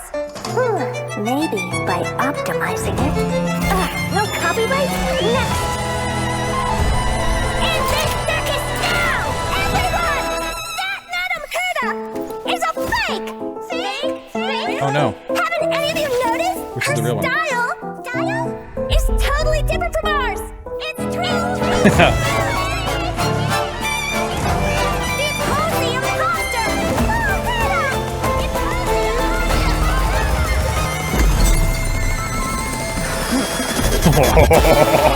This story isn't as dull as I expected. Remember, the biggest problem is having no problems at all. Okay.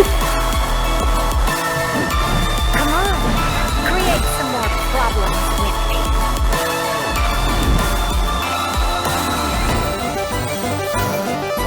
Curiosity is a dangerous thing, you know. Yo, what the hell? Okay. Lots of symbolism there. I don't think we need to talk about that. It's pretty obvious. Another failure. I'm perfect. Personality completion plan. Whoa. Herda City Council. Herda is absolute. Whoa, a lot of little details there. I don't know if we're going to get to all of those, but okay. So obviously, there's many versions of this Herda. And they all think, maybe they all seem to have some sort of autonomy, which is really interesting. I guess they're implying that this main one, this is indeed the main one right here, just based on how the thing is, this whole trailer is centered around her. But that is really fascinating. So I think I was right at the beginning when I said she looks like a doll. That is crazy. I think that's kind of a big spoiler, but I'm cool with that. I don't really care. Anyway, Simulated Universe 777 is expected to face a KX level. KX, I don't know what that means. Apocalyptic phenomenon. Dude, there is so much going on here. Simulated Universe 223, follow Herschel, and thank you. So we got like simulated universes. It sounds like she is creating the simulated universes and creating all these different versions of herself and trying to do something. It looks like There's like, she's simulating all these universes, creating all these different versions of her to do something. We don't know what exactly. It seems to be like she's testing things and all these plans might be failing or something. We did see a couple of things there. But anyway, what a cool trailer. I'm noticing this. I am having a much harder time following along with everything that is going on in this one compared to Genshin Impact. That's not a bad thing, but I think it seems to be that there's like people in space, there's people on planets, so it's really hard to like connect the dots, because like in Genshin Impact you have Teyvat, right? Everything is connected in that way. Everyone's sort of like kind of got the same thing going on. This is like everyone's got different stuff going on. But I find that fascinating, so I'm definitely intrigued now. Also, the animations and everything in this game are just so great, man. These are so great. So much to talk about, too.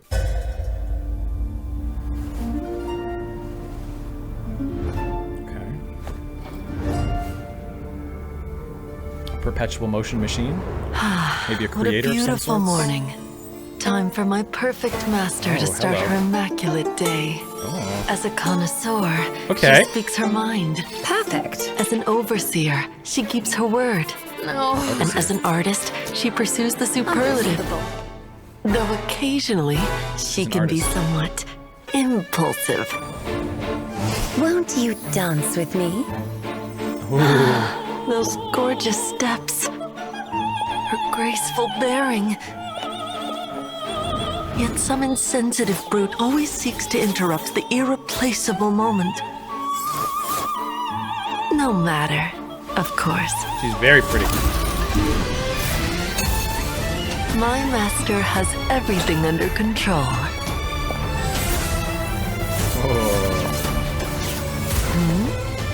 Who am I exactly? You needn't worry. I am an insignificant tool. Whoa! If I can help fulfill that golden tragic wish, I am willing to be crushed to pieces.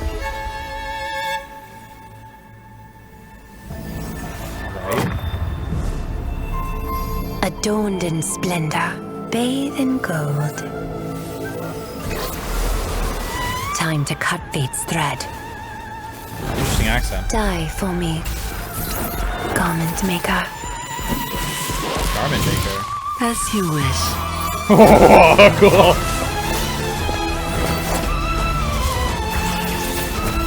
Oh! Scissors. Okay, cool. Wow. Wow, Jesus. All right, so yeah, lots of like... Soldier. This city is the bed where we are laid to rest. Ooh, the city is the place to rest. Interesting. Yeah, lots of like thread themes, garment maker, all that stuff. Anyway, so these dolls that she's creating obviously worship her like a god, right? Like, time for my perfect master to start her immaculate day. And it's almost like if her day isn't going perfect, it's like bad. It's they don't like that. If anything is in her way of getting that tragic golden wish, like they said, I don't know what that tragic golden wish is. These dolls are seemed ready to die for her so she can achieve what she wants to achieve. Wow, we like that. Very cool. Aglia? In Greek mythology, Aglia, or is it Aglia? She was like one of Zeus's kids or something. Zeus had a lot of kids. She was like a god of splendor or something like that. Splendor and beauty or extravagance or something. Obviously, she is heavily Greek themed, like heavily themed in Greek. So obviously, a lot of these characters are going to be referencing Greek mythology. So that's kind of fun. We're tapping into that. Like almost like Greek mythology has a lot of connections to like the ethos and the creation, the genesis of life. And we're talking about life and gods and creation and permanence and blah, blah, blah, blah, blah, all that. So yeah, really interesting. Oh, tribute. Okay. We get a fun one. It's sunny days. Good rainy days. Hello you. Hello me. Okay. Ooh. To protect the mail from devastation. To maintain peace on our expedition. We ride on the spaceship traversing Emporium. Oh my god. Tribby sends word. Trian beats the baddie. Yeah. There's 3 of them. Triplets of fate.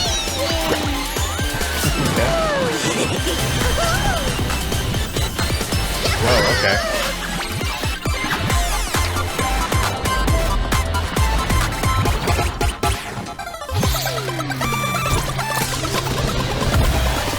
This is crazy.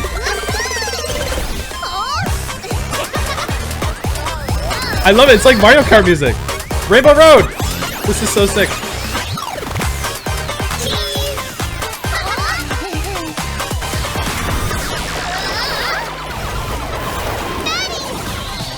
Oh no, baddie.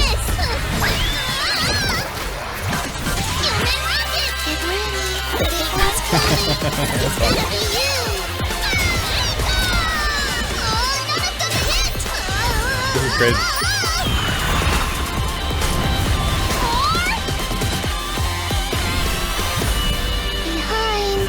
Uh-oh.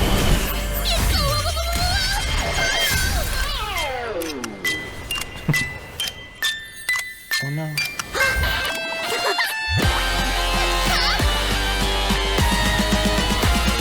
Whoa, interesting. Whoa, that's kind of fun. Ah!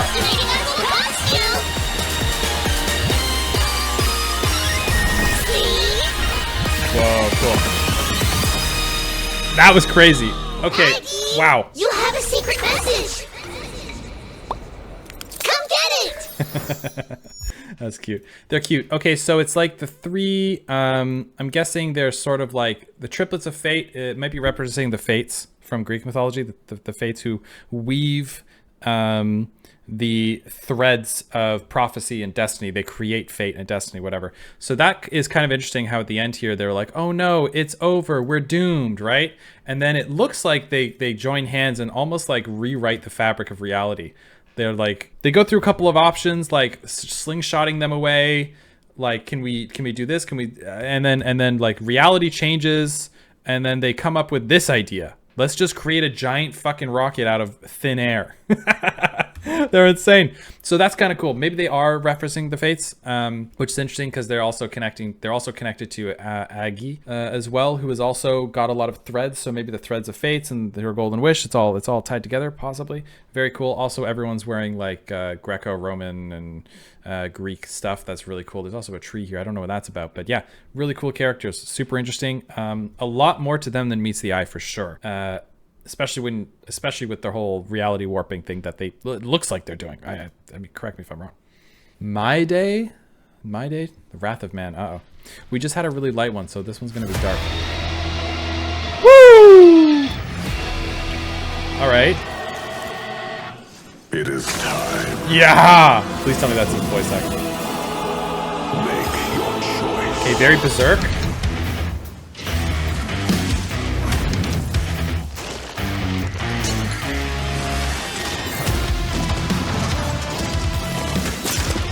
Okay. Yo! It's like a berserker.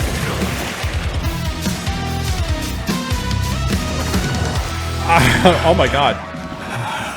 Gold blood? Make your choice.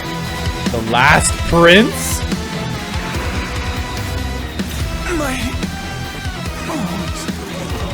The day will come when your back bears the mark of your demise. Make your choice.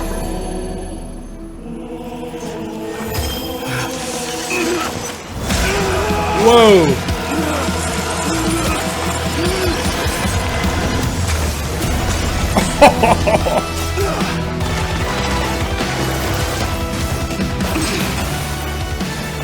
If only he was in Genshin Impact, he could have joined our punching team.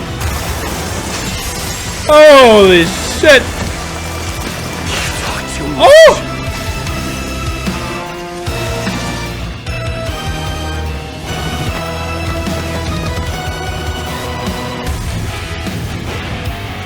From now on, I am Strife. Submit or die. That's my kind of character. My goat! My goat! So at the end, he says, I am Strife, right? I think that's really interesting. Strife is like conflict, right? So it's sort of like a god of war kind of vibe. Maybe the tattoos on his body are looking a little Kratos-esque. Maybe that's not a coincidence. But yeah, kind of like God of War. Make your choice. I guess like I don't know what that choice is, but it looks like he's getting put through something and he has to make a decision here. So I don't know what that is. And then the guy offering him the choice, he decides to rip off his head. So that's the kind of guy he is. Woo! That was hype. Funeral 406. The cabinets are overflowing with the unclaimed possessions of the dead. In the silence, I sift through the memories of the departed, as if they are my own. Funeral 562. I dreamed of a sea of flowers and a racing river coursing through it. Yet, all I can do is ferry the souls of the dead to the other side. Okay, Charon. Funeral 674. The war rages on, and death surges like a dark wave, chasing all who live. My only choice is to run with all I have. Until... Wow.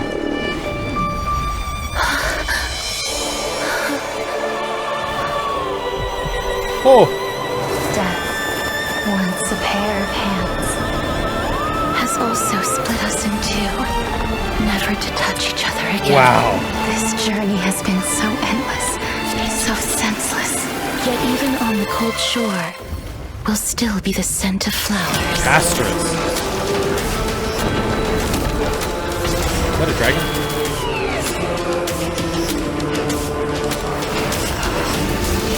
That's a dragon. Whoa. Oh my god.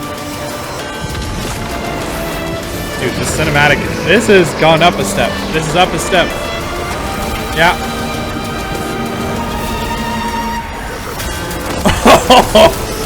Okay.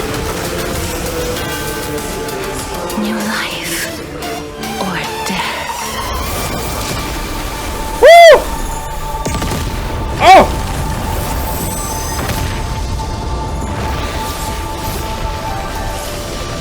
Wow.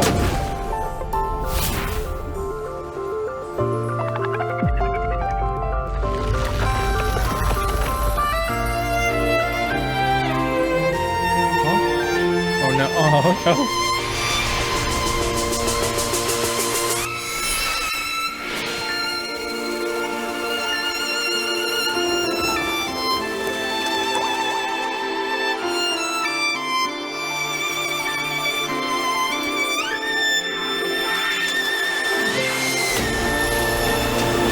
Oh my god, this is stunning.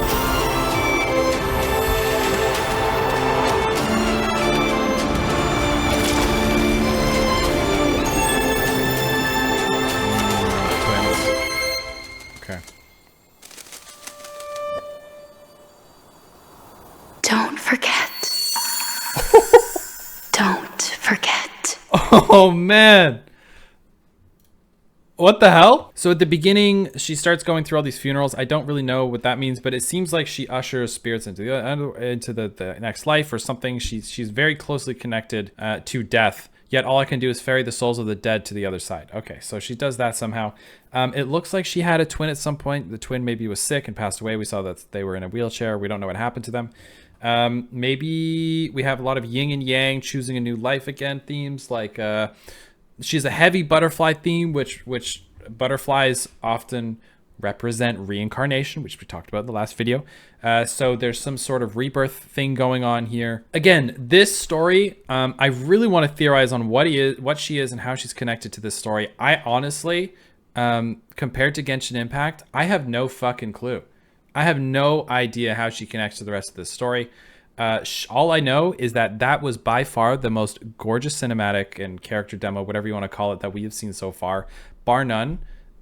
It's not even close. Everything else is fantastic and brilliant and beautiful. This was another level. The cinematics and the music and the visuals and the way everything is storyboarded was like absolutely stunning. Like I can literally click on any part of this trailer and it is all gorgeous. Look at all of this. It is all stunningly beautiful. Every shot, every frame of painting. There we go. What a beautiful thing. I don't know the representation of the book, but in the beginning of the trailer, we do see she's like writing the unclaimed possessions of the dead. I don't know what any of this means. I don't know, but we do see a lot of like water shore themes. So like, you know, in Greek mythology, you have Charon, I think Charon, who is the usher of the souls of the dead into the afterlife.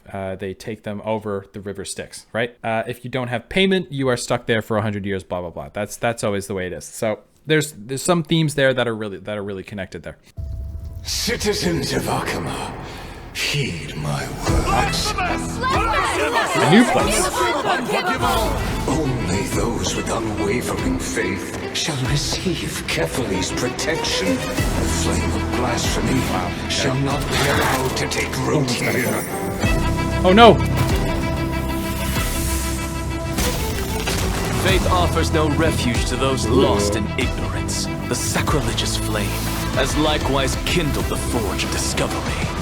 It shall unmake the divine What? and serve me. Demised scholar? Cool. The ignorance from your mind. Let me open your eyes to the visage of truth. The gods rain fury upon you. And what of it? Oh! Shall scorn your very existence. I already do. Oh my god. The gods' love for humankind is a childish fantasy. I like him. Cast aside this naivety.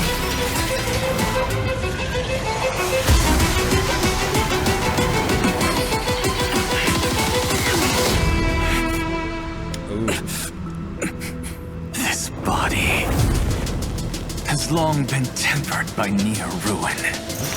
Reason, desire, and passion will always reignite the burning fire within my soul. Oh, wait a minute. Gods decry it as blasphemy, if that is all you can do. For in truth, that is your fear. Oh! Yes, I, Anaxagoras, Anaxagoras. with absolute certainty, we alone are the true gods of this world. What? Okay, so I like him. I like the idea of a demised scholar. Man, someone who shit on this man's dissertation, huh? What happened there? Anyway, so he seems to like reject the gods in its entirety. He seems to have some sort of cosmic thing going on with his eye. So either he is a god in this body, because he does mention how this body has been tempered by ruin or whatever. I'm guessing he's not a god in this body. There's a chance maybe he's been touched by a god in some way, or he's rejecting the gods entirely and he's just doing his own thing. We do see a lot of let's see, where is it? We do see this shot here, which looks like the tree of life, and there's a lot of like biology, tree of life stuff going on. So he does seem to be a student of the gods and like creation and all that. Yeah, wow. I don't know what's going on here. You guys lost me. What I do love, and what I think I like about him so much, is that he's obviously like kind of like anti-god or whatever or something. And he's got guns. So what's his plan here? He's going to take down gods with guns. Okay? That is badass. Oh. Oh. Like 90s UI. Then let's hurry up and get started. What are we, an influencer? Followers 0? Wait, did you have no followers? Hi, scene. Sounds like someone needs me. No need to panic. Hyacinth Oh no. is at your service. Aw, she's so adorable. Scars are the badges of a warrior, but they should never be wounds of the heart.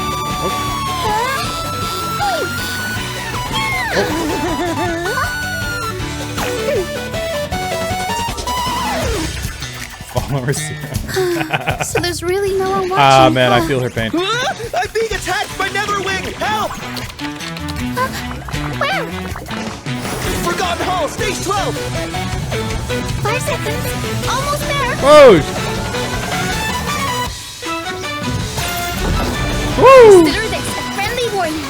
If you Oh my don't God. back down, we just might beat you up. This is so good. Little Ika, clear away the darkness for us. Whoa! Oh my god. Adorable. Healing in progress. Maybe she's an influencer and like spreads joy and healing through the world through live streams and reactions, just like me. Also, I love that they're using this guy for the trailer as well. Are they related? I don't know, but I love how he's just like, yes, please, whatever you need to do to me, go ahead. I'll put up with it. No problem. That's really cute. Ooh, who's that? That's a new character. Anyway, I don't know what she's about. I really don't get it. Not that I don't. Okay, I don't get it. Obviously, she seems to be coming in and out. Like, I love how she teleported instantly to come and help the characters. Like, so can she teleport? Does she have some sort of like Rainbow Bridge teleportation skills or something? Also, there's March. There's March 7th and Don Huang. And I think this is the character that you play, right? This seems to be the main character from what I've seen. The active criminal has been arrested.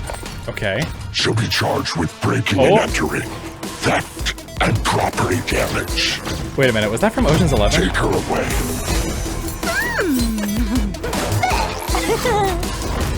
Cool. Wow, wow, this is great animation. Oh my gosh, she's gone. Oh, okay. What you looking at? Cypher.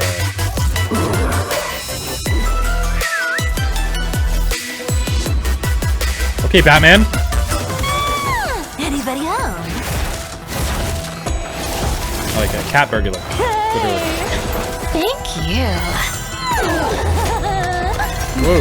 Mine are mine.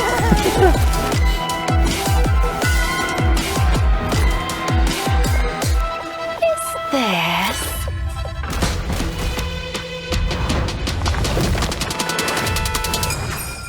Ooh.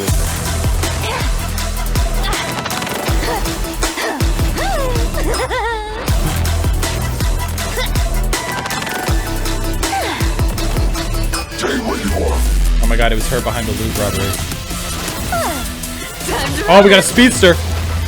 Oh! Look at her go. Oh, wait a minute. Shout out. Oh my god, throwback to all the some other demos. What the hell?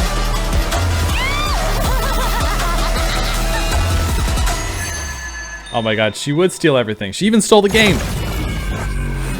I need a bigger bag next time. Your inventory is full. Too bad. Cypher. They caught her.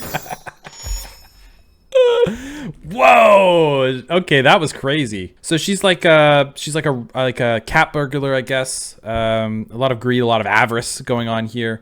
She just likes stealing stuff, it seems like. This running scene was awesome. Look at this. Look at this animation, dude. Whee! She goes through, steals the general stuff. Did she replace that with some? Hang on, let's go back here. This is the shot of God, I can't remember any of the names. I'm just seeing them for the first time.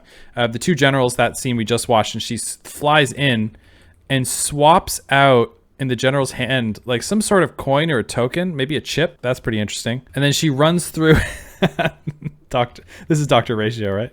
She runs through that. So is she so fast she's interdimensional, you know? Is that how she travels? That's kind of interesting. He didn't even care about it, by the way. He wasn't even phased. Yeah, she's also seems to have some sort of reality warping thing going on. A lot of these characters do. And if you look, she is totally maxed out on all of her stuff. She's got everything already. 99999999999 maxed up. Think about the amount of pulls she can do with that stuff, huh? That's interesting. They say. Ooh, this feels very movie trailer again. I feel like this is going to be a good one. I will be the deliverer. Oh god, okay. Uh-oh. But why is there absolutely nothing behind me now? Oh no. Oh no! After it's over, I'll open a tailor shop. It wouldn't be bad to live. Castrus! I want to be a normal person. That's not a wish. Time to see who's better.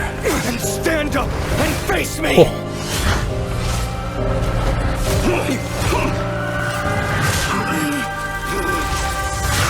No! Why did you? The voice acting of this is very good. Very emotional. All away from me! May this world never again need a deliverer. Deliverer. Fine enough, Ides Elysiae. Fine. What is your dream?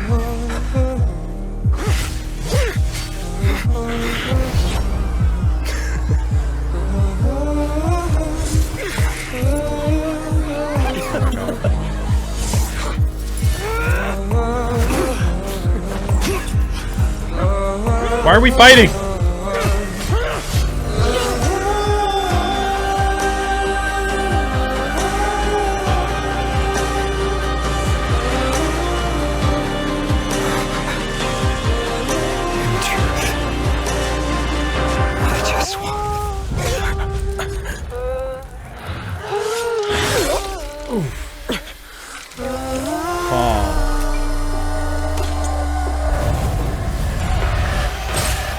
Oh, here we go.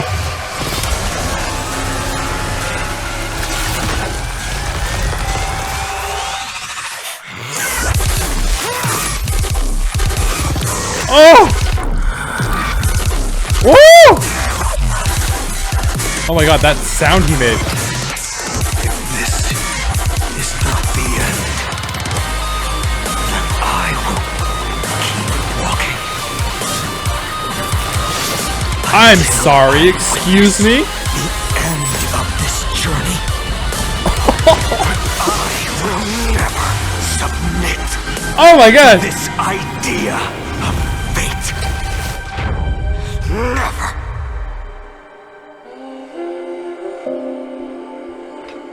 What the hell?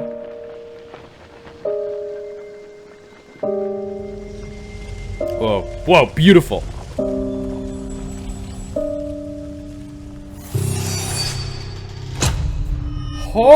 Holy! I don't know what those numbers are, but those numbers have popped up a few times. Okay, wow. Okay, up there with the Castros trailer, 100%. This one and the Castros trailer are fucking unreal. Unreal. That line where he says, like, if I'm fighting, you know, why am I fighting if there's no one behind me? That's a tough line. That's really hard. It's like, what am I fighting for? Why am I fighting against this if it's just going to kill everything anyway, right? Wow, what a really complex character. I don't know who he is and what his power is. His name's Phaenon. Definitely want to know his story more. Definitely want to know his story more. That was really hard seeing like all of his friends die. I don't know if they all die actually in the game like that. Maybe it's just like him thinking about his life and what is he fighting for. This shot at the very end is absolutely beautiful. A couple of things to note here. It is split basically down the middle, right, of destruction and peace and harmony and happiness and whatever. He is standing in the destruction, but he's standing at the edge of the destruction, looking into the peace and harmony. So he is currently in the thick of it, looking into this world that he idealizes and wants to see for the world. That's why he's fighting, right? This whole trailer, after this like mental break he has, like just goes absolutely insane. It kind of gives me like Archeron vibes, where like there's something inside, it just snaps and he becomes this otherworldly godlike creature. This shot, dude, is insane. Now that I look back, look at this. That is beautiful. This is incredible. This guy's insane. And all this imagery is absolutely insane. So much rebirth. And then this part here, can I just replay? Hang on. Let's just hang on, guys. You know what? We're here. You guys are here. You're here for the long haul. Let's just listen to this again anyway, right? I just want to hear that again.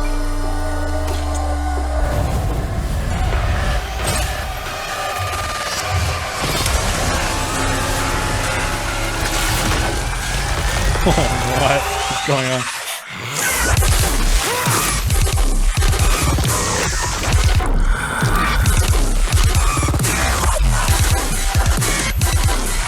This part where the wings pop out is not the end. I will keep walking until I witness the end of this journey. Will never submit to this idea of fate. Never. Did he just blow up a planet? Wow. The voice acting, man, in that never, when he says never, listen to that. Never.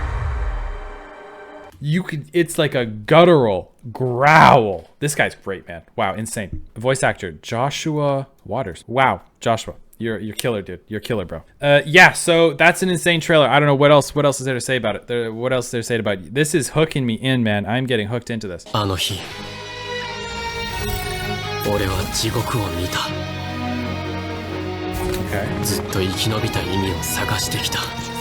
I've heard this voice actor before. It's like Fate. It's like the I am the bone of my sword. What are we doing here?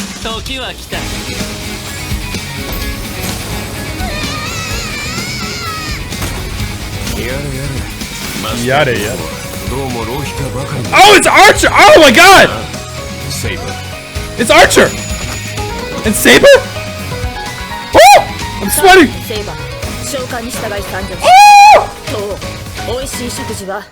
Oh, that's... Oh, it's a collab.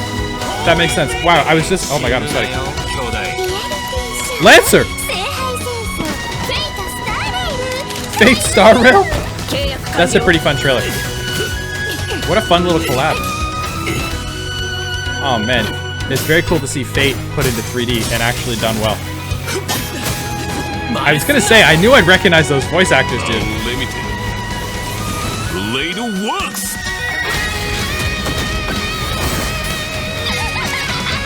They gave Archer the bat.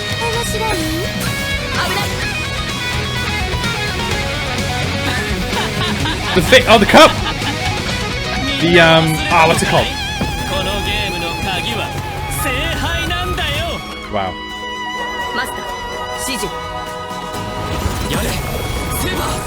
Oh my god, it's got the thing.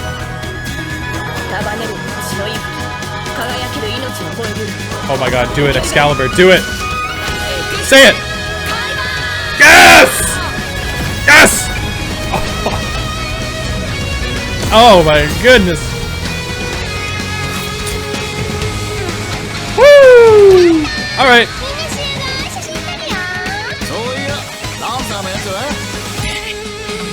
Where'd Lancer go? Whoa! Alright. Okay. I was just literally saying right at the beginning of that trailer, this really reminds me of the Fate I am the bone of my sword moment. By the way, if you guys haven't seen Fate, there's many seasons, but Unlimited Blade Works is definitely the one that obviously they're pulling from here. Insane season, especially if you like flashy anime with also a great fucking story. Fate Unlimited Blade Works is unreal. Super great story. I got a little excited that trailer. I apologize. I was not expecting to see Archer and Saber. Saber is like one of my favorite characters in anime, whatever reason. Every time she comes onto the screen, she is just so hype. She's just like a really typical like shonen style, flashy, loud character. Pretty simple, honestly, character, you know, but she just gets me hyped up every time. I think I literally yelled. I hope my neighbors didn't hear that. Once upon a time, in the frigid depths of the ocean, lived a sea siren princess who she's loved pretty. to sing. Like the beginning of all stories. This is pretty too. Wow. One day. Huh? Oh, it's the Fate twins, triplets. As expected, the unexpected happened to her. Uh-oh. Mysterious creature resurfaces. The princess, however, remained unfazed. It is very what graceful. it is. Very graceful character. Time to dance. I will perform anyway. Wave strumming knight. Not all surprises are bad ones. Such as a magical encounter. This is cute. Ray Fontaine. Why are there more people here than fish?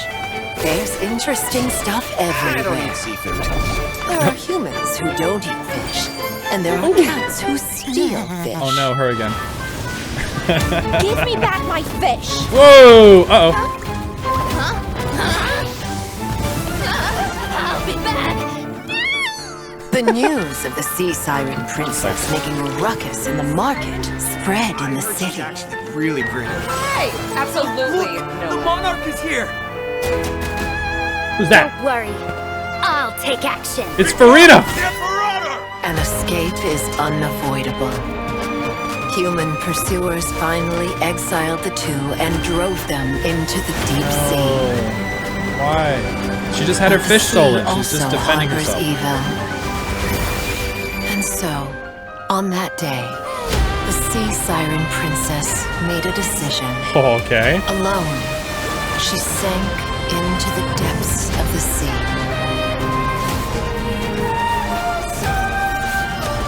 Whoa. Once Alone, upon a she time, sank to the depths of the in sea. the frigid depths of the ocean lived a sea siren princess who no longer sang. She had never seen land, but day after day, she painted visions in her dreams of an encounter 1,000 years from now. Oh, interesting. Okay, very Little Mermaid, like original Little Mermaid. She always wanted to be amongst the land and to see the people. Blah blah blah, and then she turned into sea foam and returned to the sea, right? Kind of probably pulling inspiration from that. She's absolutely beautiful, like a stunningly gorgeous designed character. I love this shot here where she gets mad, and then Cypher. This wave is crazy. Can we talk about this wave VFX for a second, guys? Like, this is so cool to make.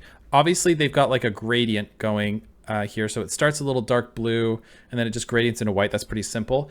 It looks like this is just a 3D mesh. I don't think this isn't simulated, right? No, I don't think so. I think that's an actual 3D mesh they've probably made. These warps here, these warps that you see, since it's a 3D cutscene, this is probably actual geometry on this water mesh. And then they just basically scroll textures, like noise textures. I can show you what those look like later. They scroll noise textures on the mesh to create like warping, basically. When you take two, if you took a single texture and just scrolled it, it would look pretty simple and pretty boring. But if you take two and then sort of like warp and meld them together, you can get some really unique effects. So that's most likely what they're doing here. It's a combination of multiple noise textures all being multiplied. You'd be multiplying them together. That's super fascinating. Anyway, she seems to have created a ruckus, but it's Cypher's fault, of course. Cypher seems to be causing a lot of problems with her own greed, and I get this shot here. That's pretty hilarious. And then she seems to get banished back into the ocean. Very sad. I'm very sad about that. Oh, another one. Okay, another good. This is gonna be a fun one. God help us! Where the War. abandoned us! I don't want to die! Life cries out here, and Is he then might be related to fades away. the Kratos character. No one can control destiny. No one can control destiny. Okay, some other people would have differing opinions on that. Their path only lies in the palm of kings. Whoa! The arrogant imperator is also a prisoner of fate. Okay. I wonder why she believes she can't change fate. What is happening to her On the chessboard. to make her believe that she can't change anything? And oaths and friendship begin to rust. Are they friends? Foolish question. Even if all bones turn to dust, and the path you came from falls to ruin. Okay. Boring critique. Even if you must fight yourself, and doubts of the past strike like a blade. How can one who doubts herself ever hope to rule others? How can one be imperator if one only looks backwards? I don't know what the gold blood theme is, but that's awesome. I've seen a couple of characters with that. Oath shall answer it. For I shall sound the triumphant anthem that conquers destiny. Hello. So she does want to conquer destiny, huh?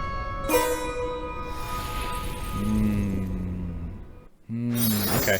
So, Ceridra. Very cool. A lot of the theme of like chess and chess we've talked about before. That's cool. So she's obviously like a ruler of some sort, pieces on a board. She's very strategic. I'm very curious about why at the beginning she said like fate can't be changed, but then at the end she's like, I'm going to be the one to change fate. So it's like, you know, baby girl, like make up your mind. Anyway, She's really cool. She is very cool. Wow. I don't know much about her. Imperator. What is the Imperator? I have so many questions. There are so many titles in this game. So many cultures. So many factions. It's hard to keep track of everything. I love that she has a friend here. What's her name again? I love that her friend is here. And so she's like, would you fight your friend? Would you even fight yourself? What would you do? A lot of that question comes up a lot in these. What would you do to either save the people you love, to change fate? What would you do? What length would you go to? Would you sacrifice your humanity? Would you sacrifice everyone else?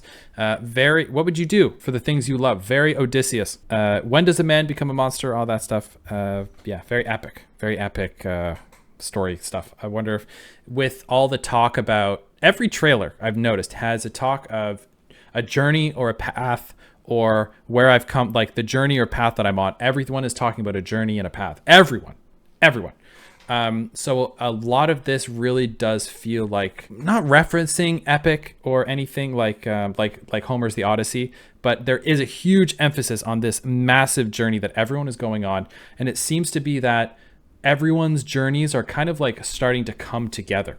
And fate is almost like intertwining all of these people together into some sort of like climax, which is super cool.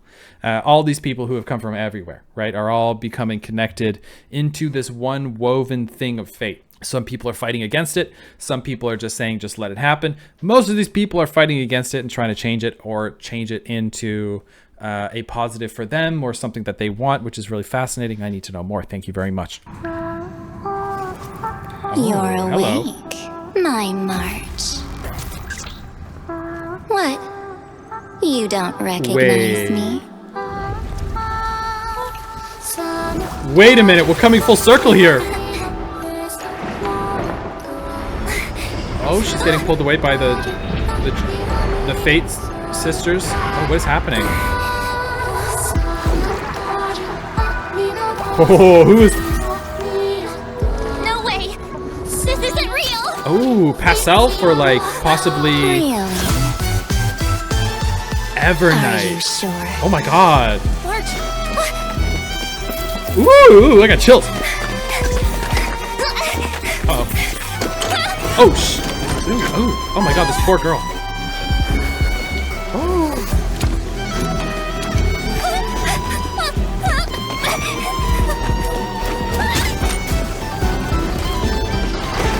Close your eyes for the night to fall. Okay. Don't be scared. With me here, you won't lose anything again. Oh my god, what is happening? I remember you. She remembers. Uh-oh. You are... Me! Ooh. When you wake, it will all be over.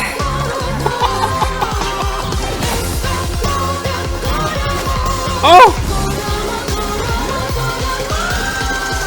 I am the Evernight that shadows your every step.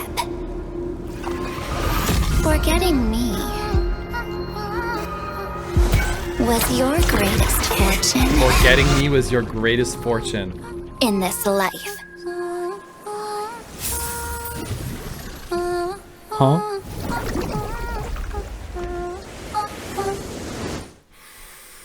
You are me and I am you. Oh, baby. Oh, baby. Okay, so I'm guessing this is March's other personality that she maybe forgot about that we kind of like theorized about at the beginning. Whoa! But why? I want to know why. Why did she forget her? Did someone make her forget? Did Black Swan mess with her memories, right? Because she threatened in the trailer that she can erase memories, right? Did she do that? What was March doing in the ice thing in the first place? Was that before this Evernight or after? Was this Evernight created? Did the Evernight exist first? I have so many questions. That's so interesting. I also love how all these characters' faces are kind of like blurred out. Like they're almost like a memory that she can't quite recall. That's super cool. And these like thorn mannequin things are like super creepy. It's like almost like you can't trust anyone. Like they're all like these, everyone's just like a prop or some, I don't know. This scene where she's like running through the running through these streets, like trying to get away from her. She's just everywhere. It's just so creepy. It's so cool. That music too, eh? That music was unreal. Don't be scared. When you right here. it Right. will be over. Woo! Ooh, it's so like, you know? Wow. Anyway, wow. Okay. Wow. That was a good one. Up there, not quite up there with the Castress and the other guy's name.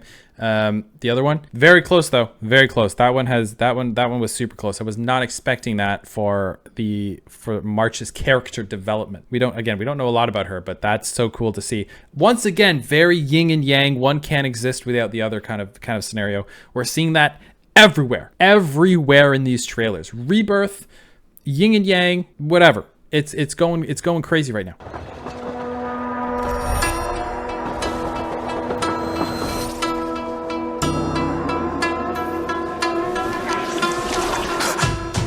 Oh, Don Hung. Okay, are we updating some of the more earlier characters? I like that. Okay, what is happening here? There's nothing you can do. Oh my god, Infinity Train. Do not come any closer. Soaring dragon without restraint?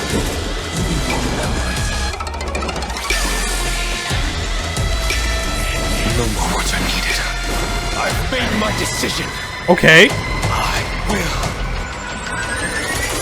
find them. Go, Dan.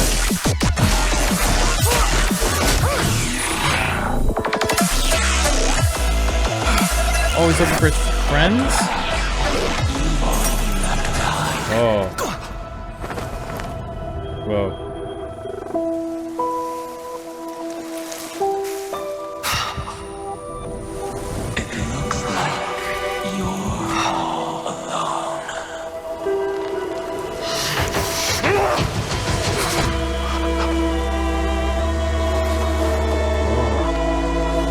Friends were all there. I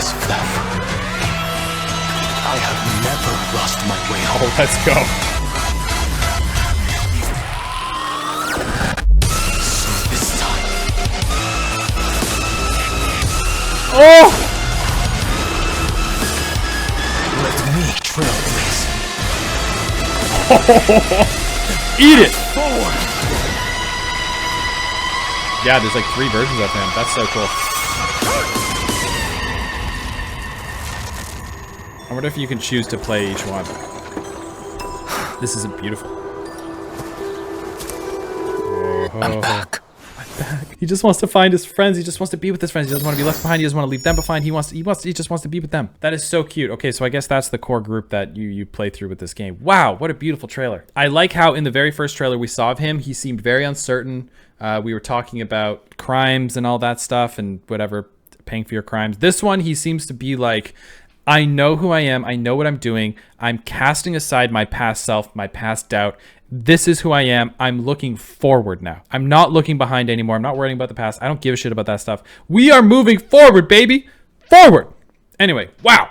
Insane. Woo! Okay, well, that was a long one. That was actually a lot longer than I expected. Thank you so much for watching this entire video. Again, like I've said, like, comment, subscribe. Yeah, we're going to be back to Genshin Impact next episode. We're going to be back to Honkai Star Rail, or maybe we're going to be on to something else. I don't know. Lots of stuff to explore in the Hoyoverse. That's for sure.